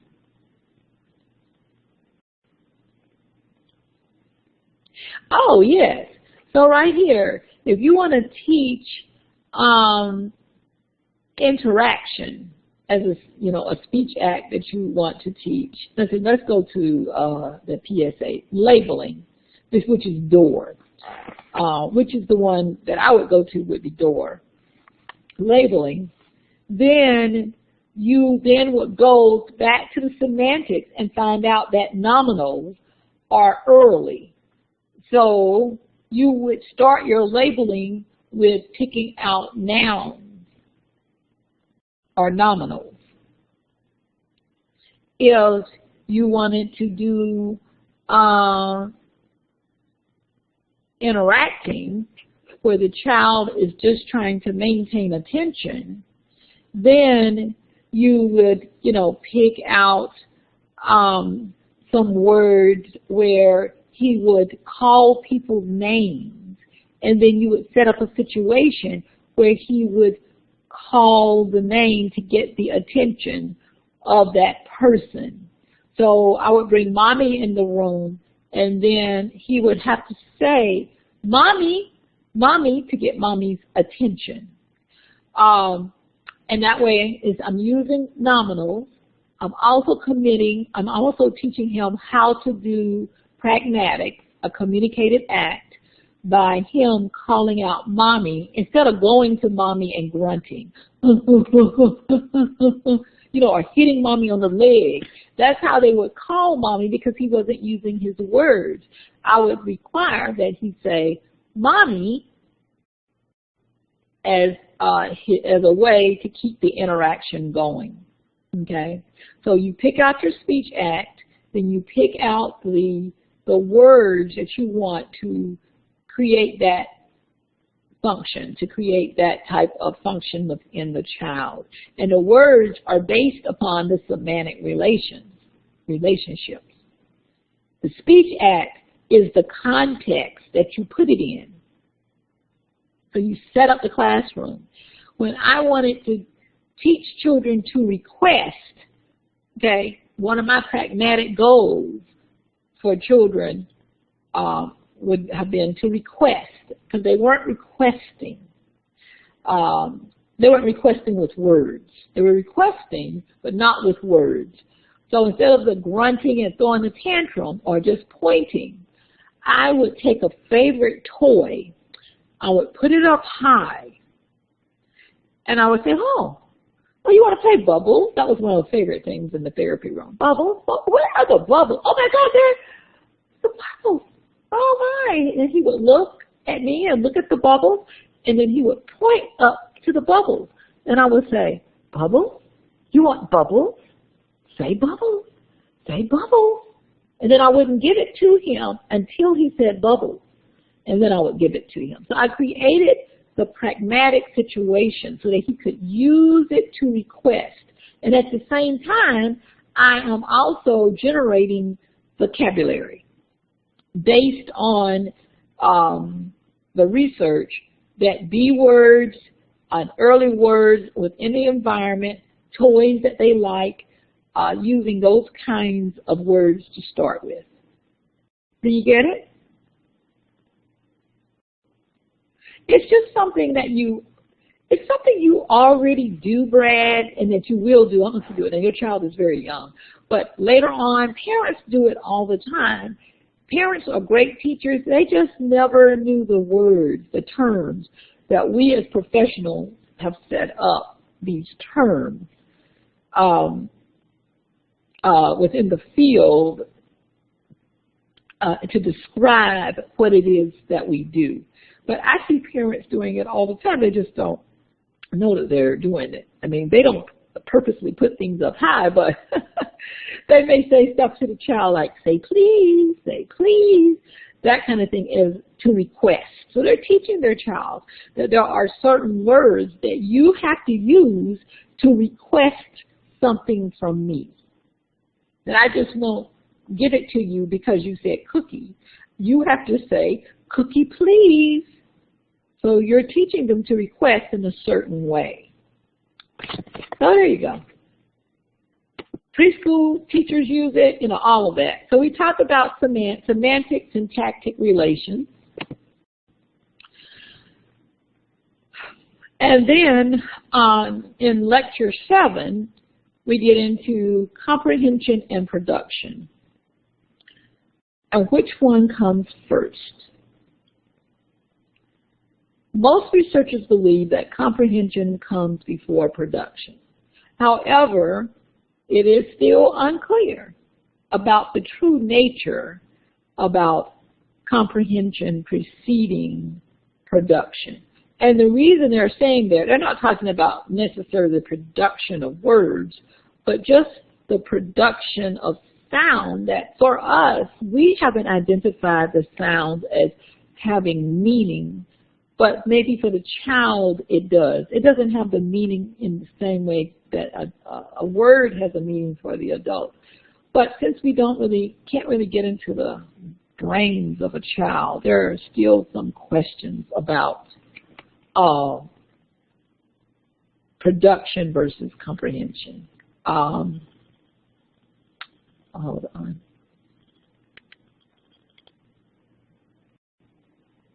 Okay. So they said that infants comprehend differences among speech sounds. They comprehend differences among sequencing of speech sounds and intonational patterns. So during the first 50 words, comprehension precedes production to a significant level. So during the first 50 words, they have shown that comprehension, because they can they have children either through eye gaze or through pointing, are going to get different objects through surveys with the parents primarily. They give parents checklists and say, how many of these words does your child know? I don't think that's the most reliable science, but for these very young ones, it's really difficult to prove what they know. However, for production, you can, because you can record and you can actually hear, like the behaviorist said, you can actually see what's being done with production. So they have found, the researchers have found that for every, at the beginning, when they understand those 50, when they understand 50 words, they can produce at least 10. So when I have a child and he has 10 words, in my mind, I know that he knows at a minimum 50 words according to the research. And he might know more than 50, he might know less than 50. But I give him credit for having at least 50 words if he can produce 10 words. So here, comprehension is definitely preceding production.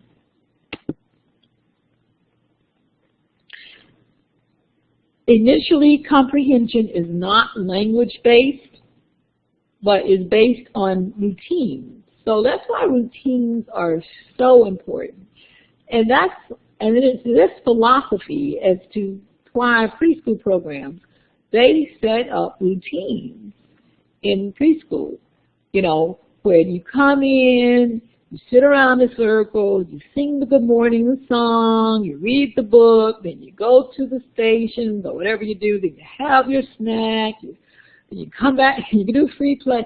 It's a routine. They have this little scheduling initially because children's working memory are so short that they like that routine. It makes them feel safe for that routine to be implemented because now they can understand their world better and understand the expectations. So they said initially comprehension is not language-based. It's not the words that their parents are saying. It is primarily what parents are doing. So they understand the basic things that evolve around people, around food, of course, and if they have pets, they understand basic actions like eating, sitting. They understand those actions, even if they may not be able to say the words. They can begin to create some mental pictures so that they can store those words, the understanding of those words, and they begin to associate those mental pictures with words. So the mental picture is what is actually happening. So it's a mental picture of what the child saw you do, and then associating that with words. And they have found that as they get older, the kids, that it is easier for them to retrieve those mental pictures when they can associate the mental pictures with a word. And so no longer do they have to see the picture of a chair. They now can just think of the word chair. And because there's so many different types of chairs, so now the word chairs will serve the function for all of those different types of chairs. So that comprehension at the beginning is not as much language-based as it is based on routines and events that are happening in the environment. What do they comprehend first? They comprehend nominals, things and people. What are those? Nouns. What do they comprehend after that? Actions and relationships. Yes, that's right. Very good. That's right, Brad. Very good. Yes. And you do it on a routine basis, right? So that a child can get accustomed to their routine and expect what's going to happen next. And it brings some comfort to the child, you know, instead of anxiety of not quite being sure. It makes the child also feel safer. Yeah. Things, you have now nominals before actions, things and people in the here. So what is currently happening is what they comprehend versus people who leave the room. So if you're there, they remember and comprehend that better than someone who is intermittent, like grandma or grandpa, who may visit, you know, maybe only, you know, holidays or every 6 months or something like that. But mom and dad in the here are remembered much better than the others, aunts and uncles and cousins.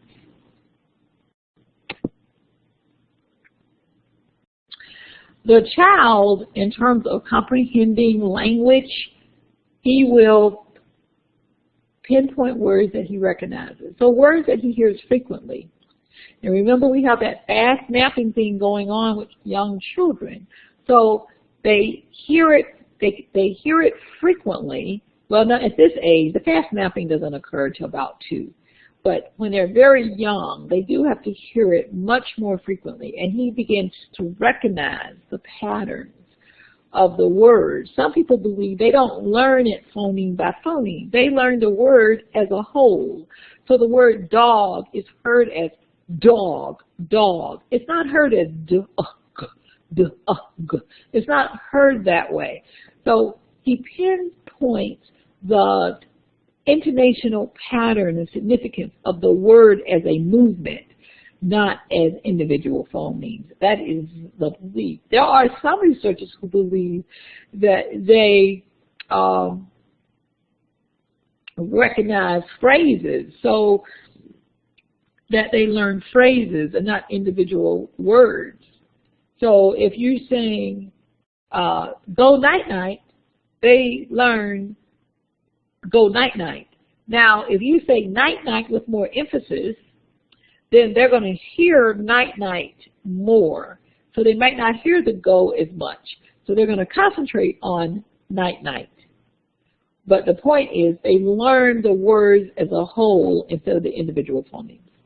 They associate these words with a routine. So whenever you do the routine, let's say it's the bath, and you say bath, bath time, or bedtime, or sleepy time, whatever people say to get ready for that, then they begin to learn those words. The child will perform the routine even if he may not understand the words. He'll do it. It's like, even if you pick up your purse, the child knows you're getting ready to leave the house. The child may not know the word purse or pocketbook or wallet, whatever the word you're using, but he associates you picking up your purse. Well, Buddy does this. If I pick up my keys, he knows I am getting ready to go, and he looks really, really sad. You know, and I don't know that, you know, he knows the word keys or anything like that, but he knows the routine. So comprehension of what's going on. So why is comprehension easier? Comprehension, the child just retrieves the mental image. Production, he has to recognize the object and then retrieve the matching word, and then he has to produce it. So in comprehension, he just has to think about what that word was. Whatever that word was, that mental image, although it does, all he has to do is to think about that in his memory. But with production, he has to recognize the object and then retrieve the matching word that he needs to produce. So the object has to pull up the mental image. He has to recognize that that word that he needs to say goes with that object that he sees, and then he has to say it. So it is a little more complex to produce. How does the caregiver help? The caregiver helps by using expansions and extensions. Expansions and extensions. We do this as speech pathologists, but parents do this automatically. And so Brad and any of you who are out there with young children, you're going to do this too. You will expand it. And what is expansion? Expansion is expanding the child's utterance into a complete form. So the child just says, "Mommy, work." Based on the context, the mother expands it and says, "Yes, Mommy went to work." So the fact that she used the past tense, that means that Mommy has come home, right? And then the child is saying, "Mommy worked." Like, "Mommy, where have you been?" And the mommy says, "Yes, Mommy went to work." So the mother is giving the child other words that the child right now may understand went to work, but isn't necessarily using them. And we help the child by repeating the word that they need to say and expanding. We repeat their words, "Mommy worked," they're repeated, and then we add to it. That is calling expansion. Then the other thing that we do, this is an easier way. This is what you do at basic in terms of expanding a child's speech. Then a little bit more extensive is extension. Expanding the child's utterance while providing additional information. So not only are you going to expand what the child has said, mommy worked expanding it, you're going to give additional information. So this child says, Daddy, go. And the adult says, yes, Daddy went to work. So here we've added to work instead of, yes, Daddy went. They added to work to give the child additional information. So expansion and extension is happening all the time very naturally with parents. They just don't call it that. So when you have a parent who is a child who has a language delay, one of the things that we tell them as speech pathologists is to provide modeling. And in this modeling, you're going to explain to them about expansion. And then later, you'll explain to them about extension. You don't want to give too much at one time. It just depends on the parent. Other things that caregivers can do and that we also do as speech pathologists, and some preschool teachers do as well. We use songs, alliteration, rhymes, and stories so that the child can pay attention to stress and intonational patterns that we use in speech. So it also helps them to understand the phonological structure of words, especially rhyming, and it also helps them to understand story structure. What would be story structure? What would be story structure? When you're reading a story, how is that helping a child? In terms of their language, we know it helps them in vocabulary, but how else in terms of story structure? Does anybody know what that means? Or can you guess? Think about the structure of a story. Oh, very good, Abby. Yes, Ellen, that's right. A beginning, a middle, and an end. The characters, yes, all of that. Now, how does that help the child? What can you relate that to in terms of language? The child having a what with the parent? Eventually having a conversation. With our conversations, we have a topic, we have a beginning, a middle, and then we end the topic. We have characters. We usually give some type of setting as we're having a conversation. And we usually, if it's something that deals with emotions, whatever, we have a, comments. We say what the problem, if there's a problem, conversation, we talk about that, and then we give the solutions. I mean, we have a sequence in how we talk to each other, even in a conversation. So this is just setting up for conversation. So that's why it's important for reading to children other than just vocabulary. We also use infant-directed singing helps to reduce the stress for sick infants. So many of the children who will come into your office who have language delays, it will be because they've been sick during that critical period of time of learning the language. They have been very sick. So when you're sick and stressed, you do not learn language in a normal way. It's just the least important thing to your body. So singing helps. It helps to reduce the stress. And when you reduce the stress, it opens up the body, the brain's ability to hear more language, to concentrate on language. It gives continuous patterns, repetitious patterns, and it provides the frame for words and phrases for the child to produce. So singing can be very beneficial. If the caregiver uses rhymes, it helps to maintain attention. They love rhymes. Rhyming is fun. All of those Dr. Seuss books, I mean, that's why it became so popular, because, it's just really fun. My daughter used to like, now she was more than an infant, but when she used to ask me to read it over and over and over again, I think she was 2.5, my youngest daughter, I had to read left foot, right foot, left, right foot, left foot, right, something like that. I can't quite get it. used to just thrill her. She didn't know left from right, but she just, I don't know left from right. But she enjoyed the intonational patterns, and the next time she was going left foot, left foot. I said, what? They love the redundancy. And it's also a joint interaction.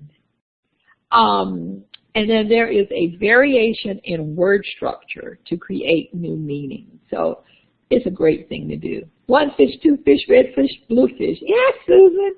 Okay, Brad had a question. Okay, Brad, stressful home environments correlated with speech delays.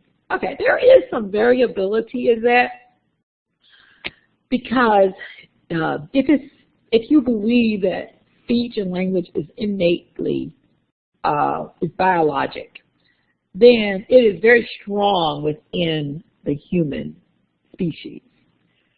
So it has to be a really, really bad situation for the language to be delayed. And they have found that stress, continuous stress can affect the way the brain responds to the world.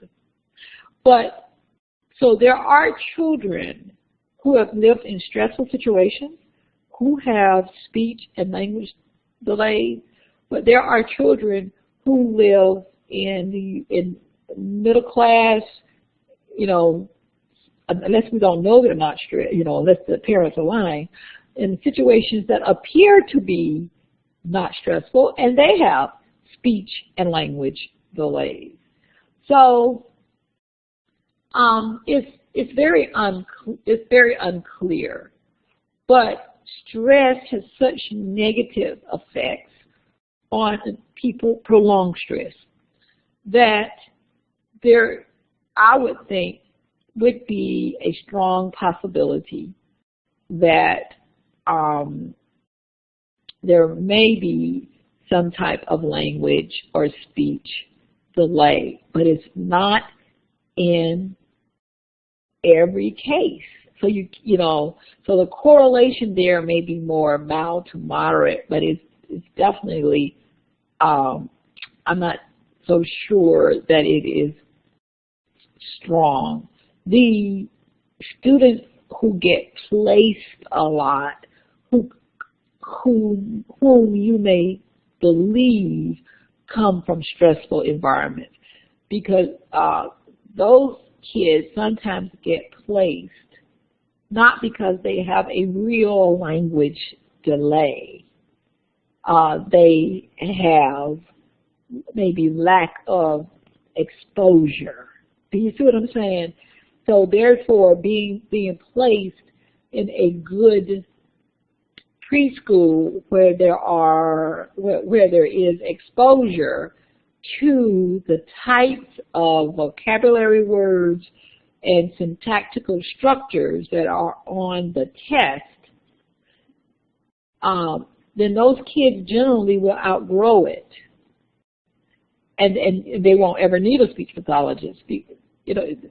So then, is it really a true delay if you don't really need a speech pathologist? So, so there are a lot of questions there, and that's why I'm hesitating, because what is, is a stressful environment a low income? What is a stressful environment? Do you mean where they're screaming a lot, where there's a lot of spanking? It is hard to say, Brad. It is hard to say, because I don't want to stereotype. I don't want to stereotype. That's right. So but when people decide what's a stressful environment, how do they know it's stressful? So if you interview rich people, is it through interviews? Because if you go to their homes, you're not going to say, oh, it's just stressful, because the homes are immaculate. You think, oh, they're great. They got a pool out there. They're jumping around, blah, blah, blah. So, and most parents aren't going to tell you, I scream at my child. They're just not going to do that. But, so sometimes these people go into homes, if they're poor homes, sometimes people make assumptions Or let's suppose there's shootings in the neighborhood. Then people may say, well, they live in a stressful environment because in their neighborhood it is very stressful. However, hold on, Ayana, buddy. So that's why I'm hesitating, only because when I read the research, I look at how they gathered the research. If it's through surveys, that is so tainted, it's just really difficult for me to, survey research is done all the time. Look at their survey research from the election. It was predicted that Hillary Clinton would win based on surveys and polls, right? You see how that turned out. So how are people deciding, what are the stressful environments? So look, when I read the research, I have to question some of the stuff. So that's why I'm, that's why I'm like, that's a great question. That's a great question. I don't know how to answer it because I think the research is stacked against low-income people, whether it's low-income whites or low-income blacks, or Hispanic. I think tests are stacked against low-income people, no matter the race, the tests are just not catered toward that group. And if you change the tests for that group, then would it be the rich who are delayed? Do you see what I'm saying? So someone did a test. It was called the BITCH test. Okay? And it dealt with slang. And they said, now the standard English is slang. How can you pass this test? Well, most people couldn't pass the test because they don't know the slang of the streets. But, well, this is the language I know, and I say that you have a language impairment because you don't know my language. If I'm in power and you don't know my language, you have the impairment. So that's why we have to be so careful. And so that's a very interesting question. I don't know. Let's get back to class. Roles of the caregiver. Don't get me on my soapbox now. Okay, the caregiver telling stories. Telling a story is different than a conversation, but it can eventually help with the conversation. So it sets the child up. It's simpler than a conversation. That's why they're more fun for kids sometimes, because there's no expectation that they have to answer you back. But it gives them a structure to get started with. So there is a specific structure. And so some people do story narratives and analyzing speech instead of doing conversational. And as a matter of fact, story narratives are more popular today for people to do than what I am having you to do. It is to do story narratives. And the graduate people, they'll teach you how to do story narratives. But at the same time, you still got to know about language. You still got to know about grammar. So that's why I give you the introduction to the grammar and to MLU and syntax. But stories are very important for caregivers. Okay, what about TV? Because, our young people spend a lot of time in looking at the TV. According to the textbook, and then your textbook is a little old, so these numbers here might be different now. 2-year-olds spend about 2 hours per day watching TV. I think it might be more than that now. They have stated that decreased interaction with caregivers may be harmful to language development, and the key word here is may. Fast mapping, screen time. Oh wow, I'm really behind. Fast mapping is affected because fast mapping occurs with interaction with adults.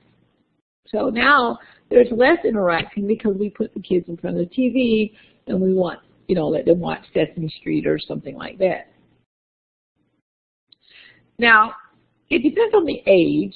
If you have a toddler, they found that toddlers demonstrate better fast mapping if adults are talking to them than TV programs. But look, the key word is better. So it seems that even though it's better with an adult, they do pick up some words on the TV, toddlers. I know preschoolers do, but here we're talking about the very young child. Exposure to language is best with human contact, but once your child has that great vocabulary, then TV is not as problematic. So, once they get to 3.5, 4, that kind of thing, then TV is not as problematic than if they're toddlers, 18 months, 2 years. Let's try to do more human interaction with that age group than just placing them in front of the TV, even though I know it is, a whole lot easier to do that. Okay, any questions? We're going on to the next section. This section has to do with speech. So the language development part, very early language. So we're still here between 0 and 3. So 0, a month, 1 year, and 2 years old. So those are the kids we've been talking about for most of this class time. And we'll spend a little time on preschoolers and even less time on school age, because you'll get that in graduate school. Now, why is it important to do the very young child? Does anyone know? Can anyone guess? Anybody in here a speech assistant, speech teacher? The speech assistants and speech teachers, they may be able to guess. No, because they're out there working in the field. Well, that is because whenever you are referred a child, usually you're referred a child who is 3 and they're not talking. Guess what? You're going to have to teach them the very young. You got to go to what's 2-year-olds. You got to go to what's earlier, right?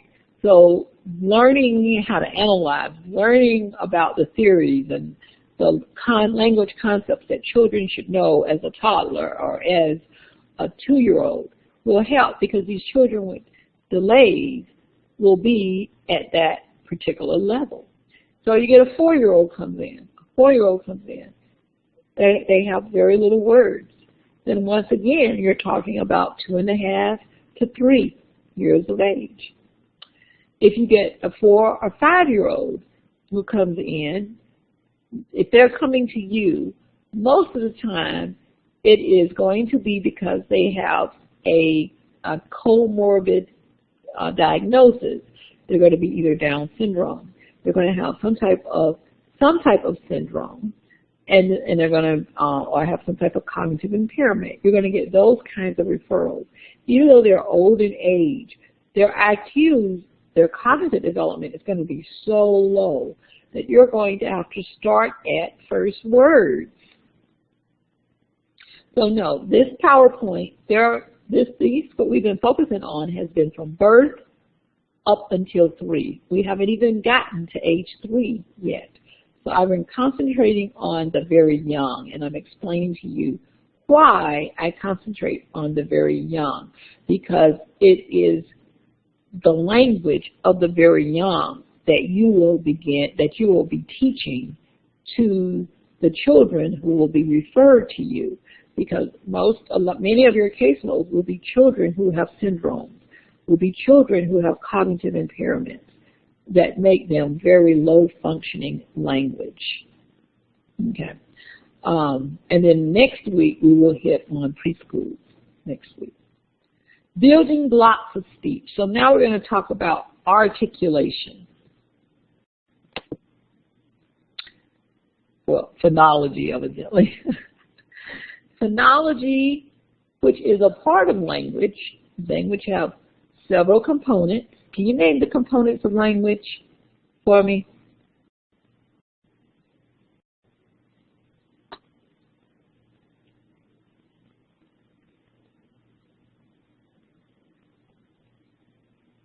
Anybody? Anybody still listening? Can you give me a component of language? Oh, there you go. Thank you, Ellen. Morphology, good. Phonology, syntax, pragmatics. Let's see, we're missing one. Which one is it? Oh, semantics. There you go. That's it. Very good. Between Kristen and Ellen. Very good. All right. So speech part of it, so we've talked about morphology. That will be your morphemes, your MLU, right, and your grammatical morphemes. That's morphology. We've talked about syntax. With the syntax, that's the nominals, that's your action words. We've talked about semantics. That's your agent. That's your action. You know, those kinds of things. So we've talked about a lot of this stuff. The syntax is also meaningless of utterance.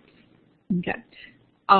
So now we're going to talk about phonology. We've also talked about pragmatics with Dorr and Halliday. So now we're going to talk a little bit about speech, which is phonology. Phonology is another component of language. It is the study of speech sounds and the rules that determine how sounds can be sequenced into syllables. The study of speech sounds and rules that determine how sounds can be sequenced into syllables and words. So the key word here will be and the rules. There are rules to phonology. You can't just mix up letters. The letters have to be in a certain order. And there are rules for English, right? We don't have like 4 vowels together or 4 consonants together. Where other countries, they may have that. So there are rules that relate to English. Now, there is something called phonetics. And some of you will be taking phonetics, I think, next semester. Phonetics is the description of sounds. There are vowels and there are consonants. The vowels, you describe the vowels in several ways. One way you describe vowels is through the height of the tongue. The tongue can be in a high position or a low position. Okay? Like you can see that your tongue is down, it's a little flatter. E, that's a high vowel. You can see that the tongue, the middle of the tongue kind of goes up and up to the roof of the mouth. So the height of the tongue, the location of the resonance. The resonance, if the, like E is you can hear the sound of the sound of E happening more in the front of the mouth. Okay? You can hear that resonance happening more in the back of the mouth. So we look at height of the tongue, location of the resonance. We also look at the tension of the tongue, whether the tongue seems to be very tense or lax. So E is a tense. The tongue is in a tense position versus more relaxed position. So that's how vowels are described, through height, through location of resonance, through tension. So a vowel is either high, it could be a high front vowel that is tense. That would be an E, high front vowel that is tense. Now, consonant sounds, they are described by place of articulation. So B is produced with 2 lips, so that's called bilabial. They are described by manner of articulation. B is produced by a burst of sound, a quick burst of sound. That would be like a stop. It's like you stop the flow of air. B. That is manner of articulation. Whereas S, you continue the flow of air, right?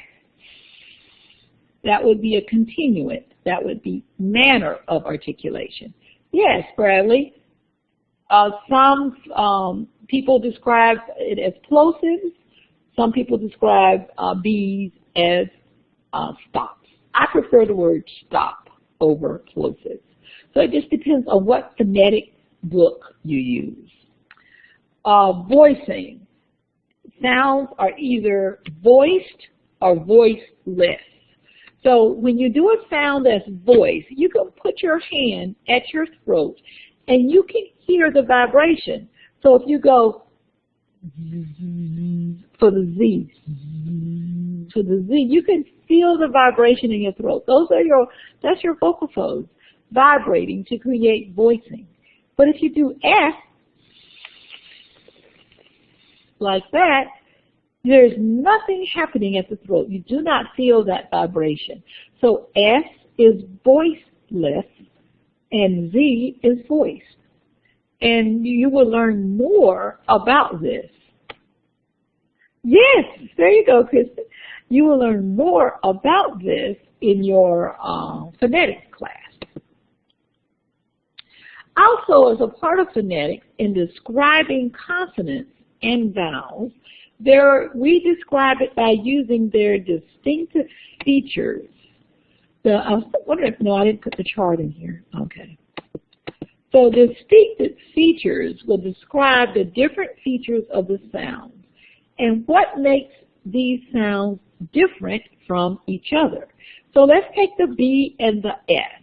The B stops the air. So it would, in the S, the air continues through a narrow constricted space. So the distinctive feature for continuance of air. S would have a plus, meaning that air is continuing. B would have a minus, meaning air is not continuing. So B is the opposite of an S in terms of the distinctive feature of continuant. So there are different distinctive features.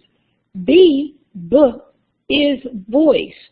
So under voicing, B would have a plus. S is voiceless. Under voicing, S would have a negative, would have a minus. So the way you describe distinctive features is you use a binary approach. Either the feature is there or it is not. S is a consonant, so by consonant, it'll have a plus. B is a consonant, so it will also have a plus. But E is a vowel, so by the word consonant, E would have a negative.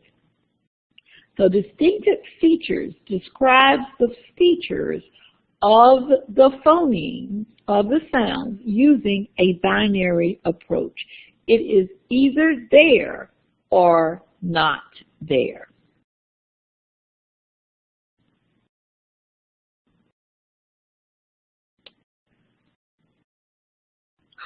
So it helps you to see what are the similar features of a particular sound. How is it similar to another sound? So if you find these similar features, then you can group sounds by that feature. So for example, what other sound besides S does the air continue to flow? So what other continuants are there within the consonants? The F, yes. Can someone give me another one? The V, yes. Yes, just slightly, yes. It's not one of my favorite continuants, but yes. Because the air is a little more restricted with the tongue being there in the middle. No, not the M. No. Anybody else? If you got S, what's the cognate of S? Not vowels. A Z, that's right, S and Z. SH is also the air continues to flow. So very good. What other, what would be, I'm trying to think what else is, some voice. What other sounds are voiced? Can you give me some voice sounds that would all be voice sounds? So they all share this feature.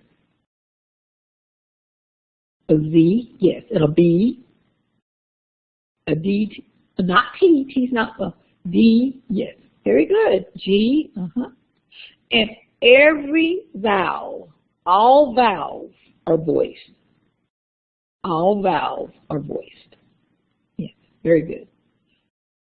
Not C, C would be a K, there's no C for phonetics, there's only a K, and K is voiceless. There is no Q in phonetics either. Anybody know? I don't know if anybody's had phonetics. What is a What is the sound of Q in phonetics? There's no Q in phonetics. KW. Oh, Susan has, oh, and Abby. Very good, very good. Have you had phonetics? I'm assuming you have since you answered the question. Okay, good. I mean, you may have known it from something else, from some other course. Oh, Susan, you answered it? Well, how did, let's see. Well, how did you know that? Okay, all right.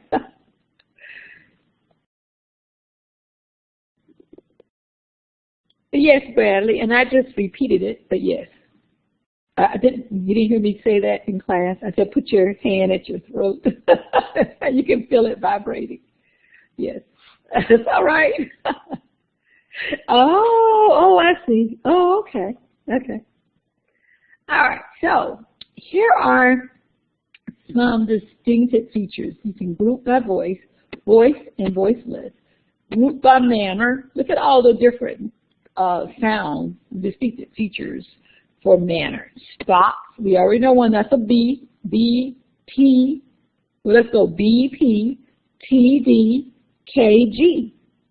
Then you have your nasals, M, N, Ng. You have your glides, L, Y, and then Y.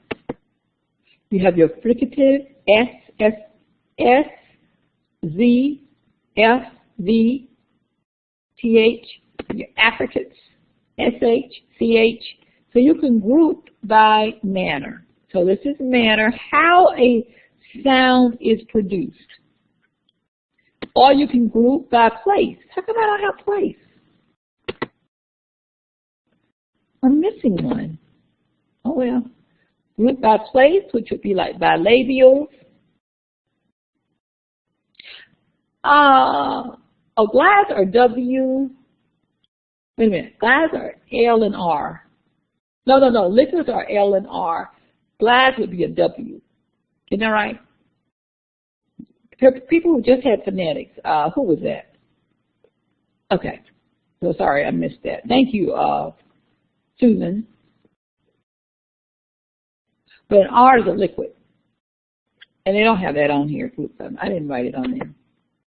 Okay, so distinctive features, consonants versus vowels, continuants versus non-continuants. A non-continuant would be a stop, so they don't list it as a stop on the distinctive feature chart. They'll say non-continuant. Coronal versus non-coronal. A strident versus non-strident. But they're still fricatives. A rounded vowel versus unrounded vowel. So the distinctive feature chart will have this list of features and it'll have a plus or minus. Now, you'll get this in another class. I don't want to go over it that much. But, you know, just when you hear it a little bit in this class and you hear it a little bit in another class, and you'll just then you'll remember it eventually for grad school. So early speech development, we kind of talked about this. There's these quasi-resonant nuclei. Here, when the child is crying, they're kind of immature vowel productions. That's what you hear in babies, so that they sound like little babies. You know how when you hear little teeny babies, they're young, you say, oh my God, sounds like a little bird to me. You say, oh, that's a little baby. But as they get a little older, their cry changes, their vocalizations sound fully resonant. So here you're going to hear more of the longer, fuller range of frequencies and resonant characteristics. They're called fully resonant nuclei. And then for speech development, you're going to have the vocal play. So when they're doing those raspberries, their squeals, and they feel, some researchers feel, that's setting them up, experimenting with speech sounds. So they're doing vocal play. All of this is part of speech development, early speech development. And then they do babbling. They do reduplicated babbling, ba-ba and ba-ba. Notice in reduplicated babbling, you have the same consonant and vowel, consonant and vowel. oh, it's happening. Oh, that's so cute, Brad. Okay, all right. Variegated babbling. I want you to notice you have a different consonant, but the same vowel. You can also have different vowels with variegated, but mainly it's different consonants. So here, the babbling, you will have ba ba ba ba. It's reduplicated, and the variegated babbling happens just a little bit later. Ba ga ba ga. That's a little bit harder than ba ba ba ba. So there you are. That's the early speech development, and all of that early speech development is getting the child ready for words. Jargon, long strings of babbling that will include intonational patterns. So the child sounds like they're talking.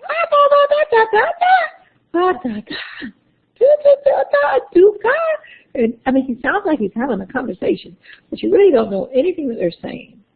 So during early phonological development, children sound the same no matter the culture, probably due to physical maturation.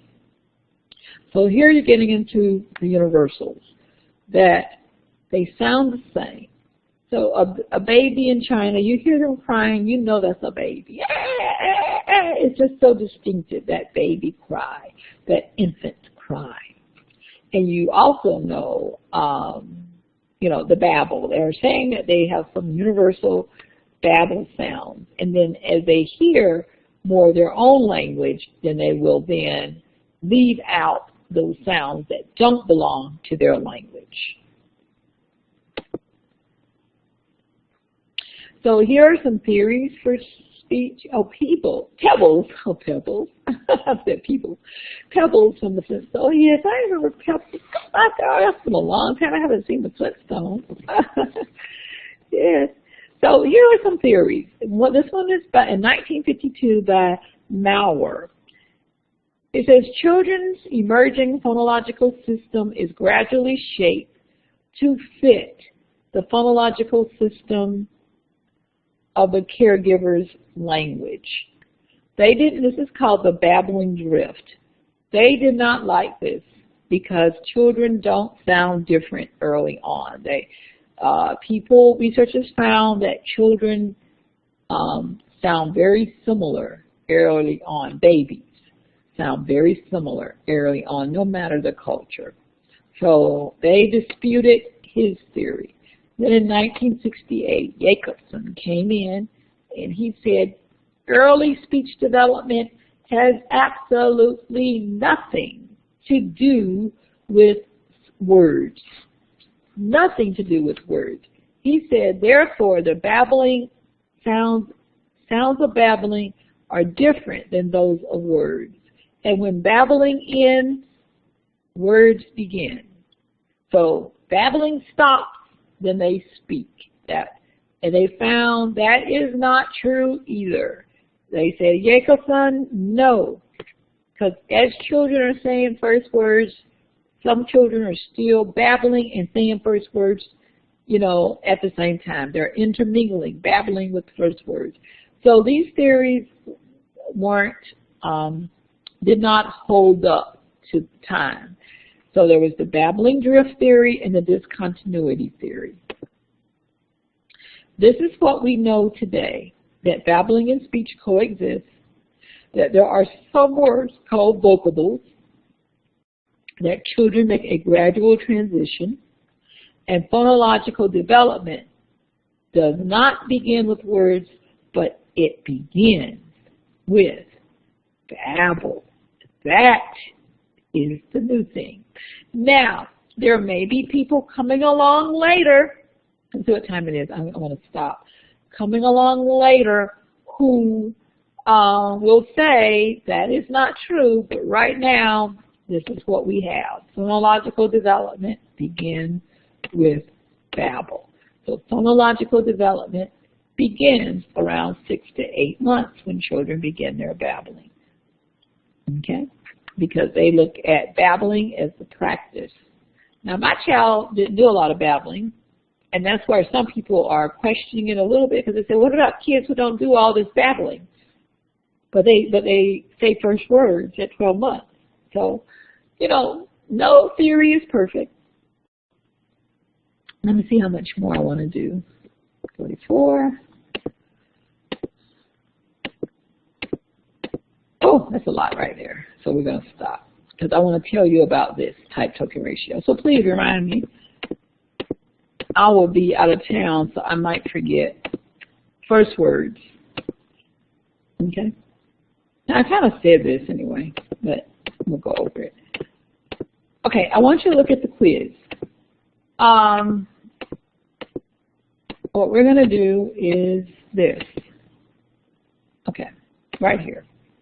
This is something called the type token ratio. I'm surprised I didn't write it up there. Why didn't I write it up there? It's called type token ratio. The type token ratio, and this PowerPoint, it should be in your, let me see if it's in there. Well, I know the PowerPoint's in there. I just want to see if it's labeled type token ratio. Okay, there is a type token ratio quiz and probably explanations. Okay, so this is so easy. This is so easy. The easiest, one of the easiest quizzes, really. This allows evaluation of vocabulary diversity. So you have, this is 1957, Templin. She did Arctic as well, but she did something on vocabulary. She wanted to see how diverse vocabulary was in very young children and how it developed. And she wanted to look at young children ages 3 to 8 years. We found that, you know, the statistics that she used, they aren't very good. But people like to use it, not use the statistic, but they kind of like to look at the vocabulary, and they categorize it based on the categories she used. So, so I tried to introduce you to it so that when you hear the word type token ratio, it won't be foreign to you. What you do is you take a language sample and you count the number of different words in the sample. And then you count the total number of words in the sample. So if your sample has 50 words and you have 20 different words out of those 50 words, so then you put 20 over 50, and that would be 2/5. And then you got to divide 5 into 20, that's 40%.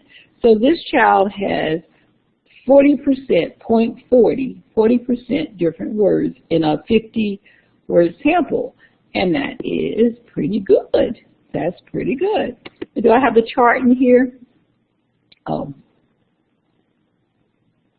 See, 0.45 is what is indicated for a 3-year-old, according to Templin's chart. So if you hit about 40%, this person's child, when I made a class do the TTR, not an undergraduate class, but a graduate level class for practice, is that their child got a 0.73. But okay, so we're going to do one here. So here are the words. 1, 2, 3. Oh, sorry. Here are the words. How many total words do you see here? I'm getting ready to tell you. I'm counting them for you. How many total words do you see? Oh, I messed up on this one. Oh, I remember. My class laughed at me because there aren't any different words. How many different words? How many different words do you see? 16?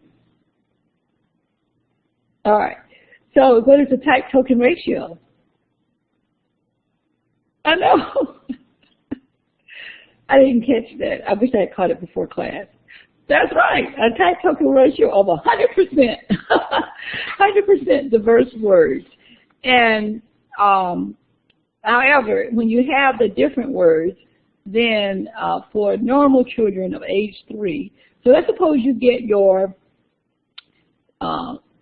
5-year-old in. If your 5-year-old has a type token ratio. The 5-year-old is a special needs child, which is what you'll get most of the time, special needs child. And they have a type token ratio of a 0.2 or 0.3. Here, then, you can say that that child really responded below a 3-year-old according to the Templin chart. You always give the credit to the person who developed the chart. So the people reading your report will know what it's based on so that they can decide that they don't like Templin's chart because it's too old. So a lot of people don't use Templin's chart, but they will use the type token ratio. They will do a type token ratio. So she has definitely given a lot to the field, even if some things have been disputed, just like Chomsky, just like a lot of people that I've introduced to you, even if people dispute their research. So this is what I want you to do. There is an assignment. I had put it in the quiz, but I think I'm going to let you not do it in the quiz box. I'm going to let you put it in the drop box instead.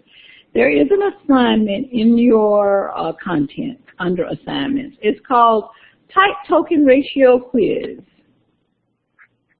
And on this, you can work together. I don't care, because I think that helps you to learn the information.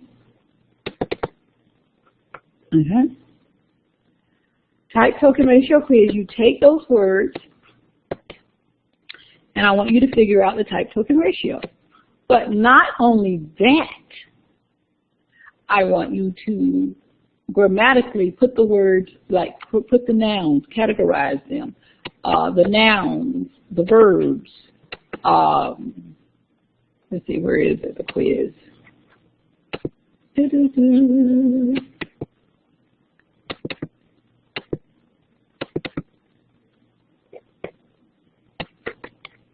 Let's see.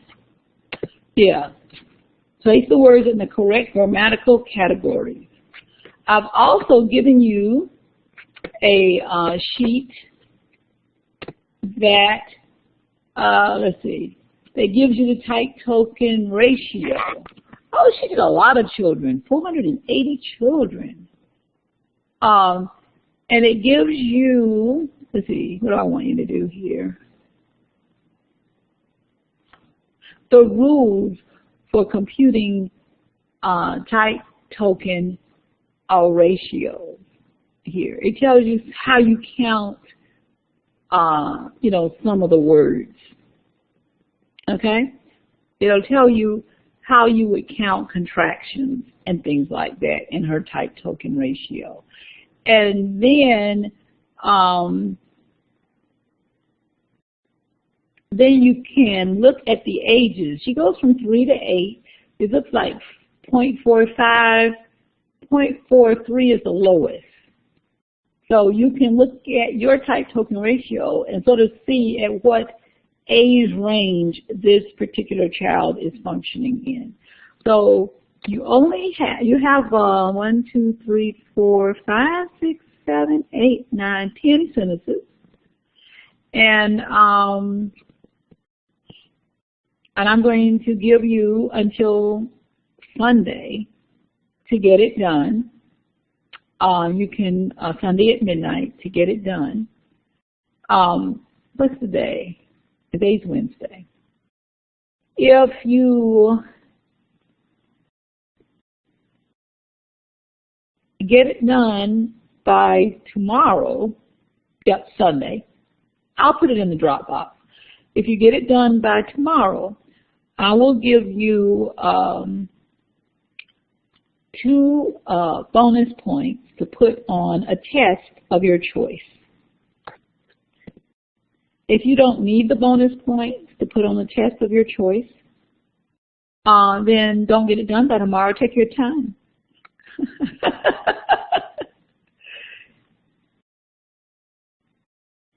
Well, in the grammatical categories, you will have to list the actual word, or I won't know that you know that it's a noun. So I do want you to put the actual word, because I won't know that you, I mean, you could just, if you just put a number, I won't know that you know that is, I won't know that it's correct, that the word you put was actual a noun, because some people don't know an adverb.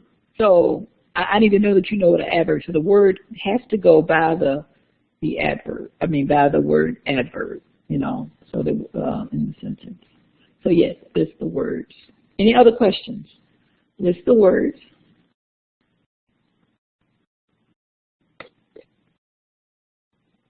This would be,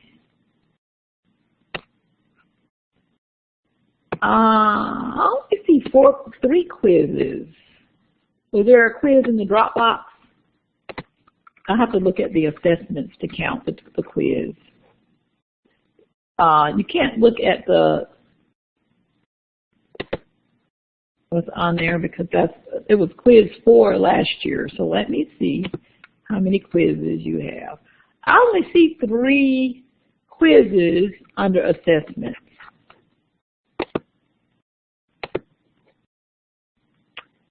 And type token ratio. So this is only quiz 4. Because I don't see any other quizzes that you've done. I only see, so this is quiz 4. Is there another quiz? Okay. Yeah, so this is quiz 4. So I'm going to give you some time just in case some of you want to get together and, you know, talk about it or whatever, this particular assignment. You may all be able to get it done tonight, or as long as you get it done tomorrow by midnight.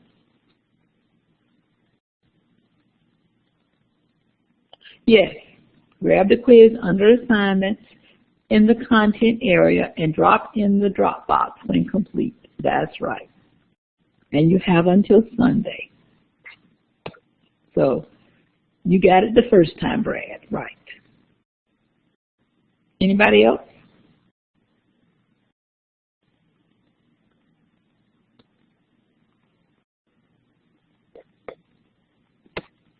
I mean, there it is right there. Now, this is quiz 4. Last year, it was probably quiz 5. Not last year, yeah. Yeah, last year.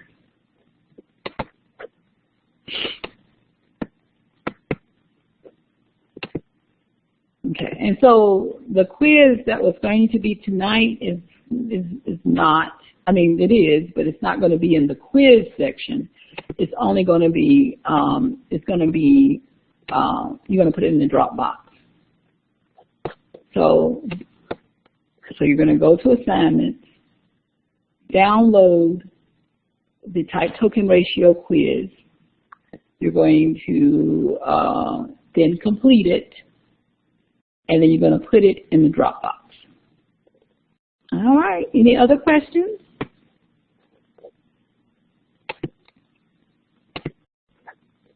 Oh, okay. Let me put the dates for your type token ratio so that people will be clear on that.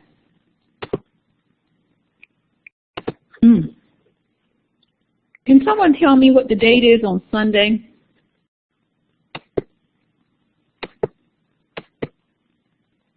Oh, no, I don't need to know that. Computer tells me. All righty. Okay.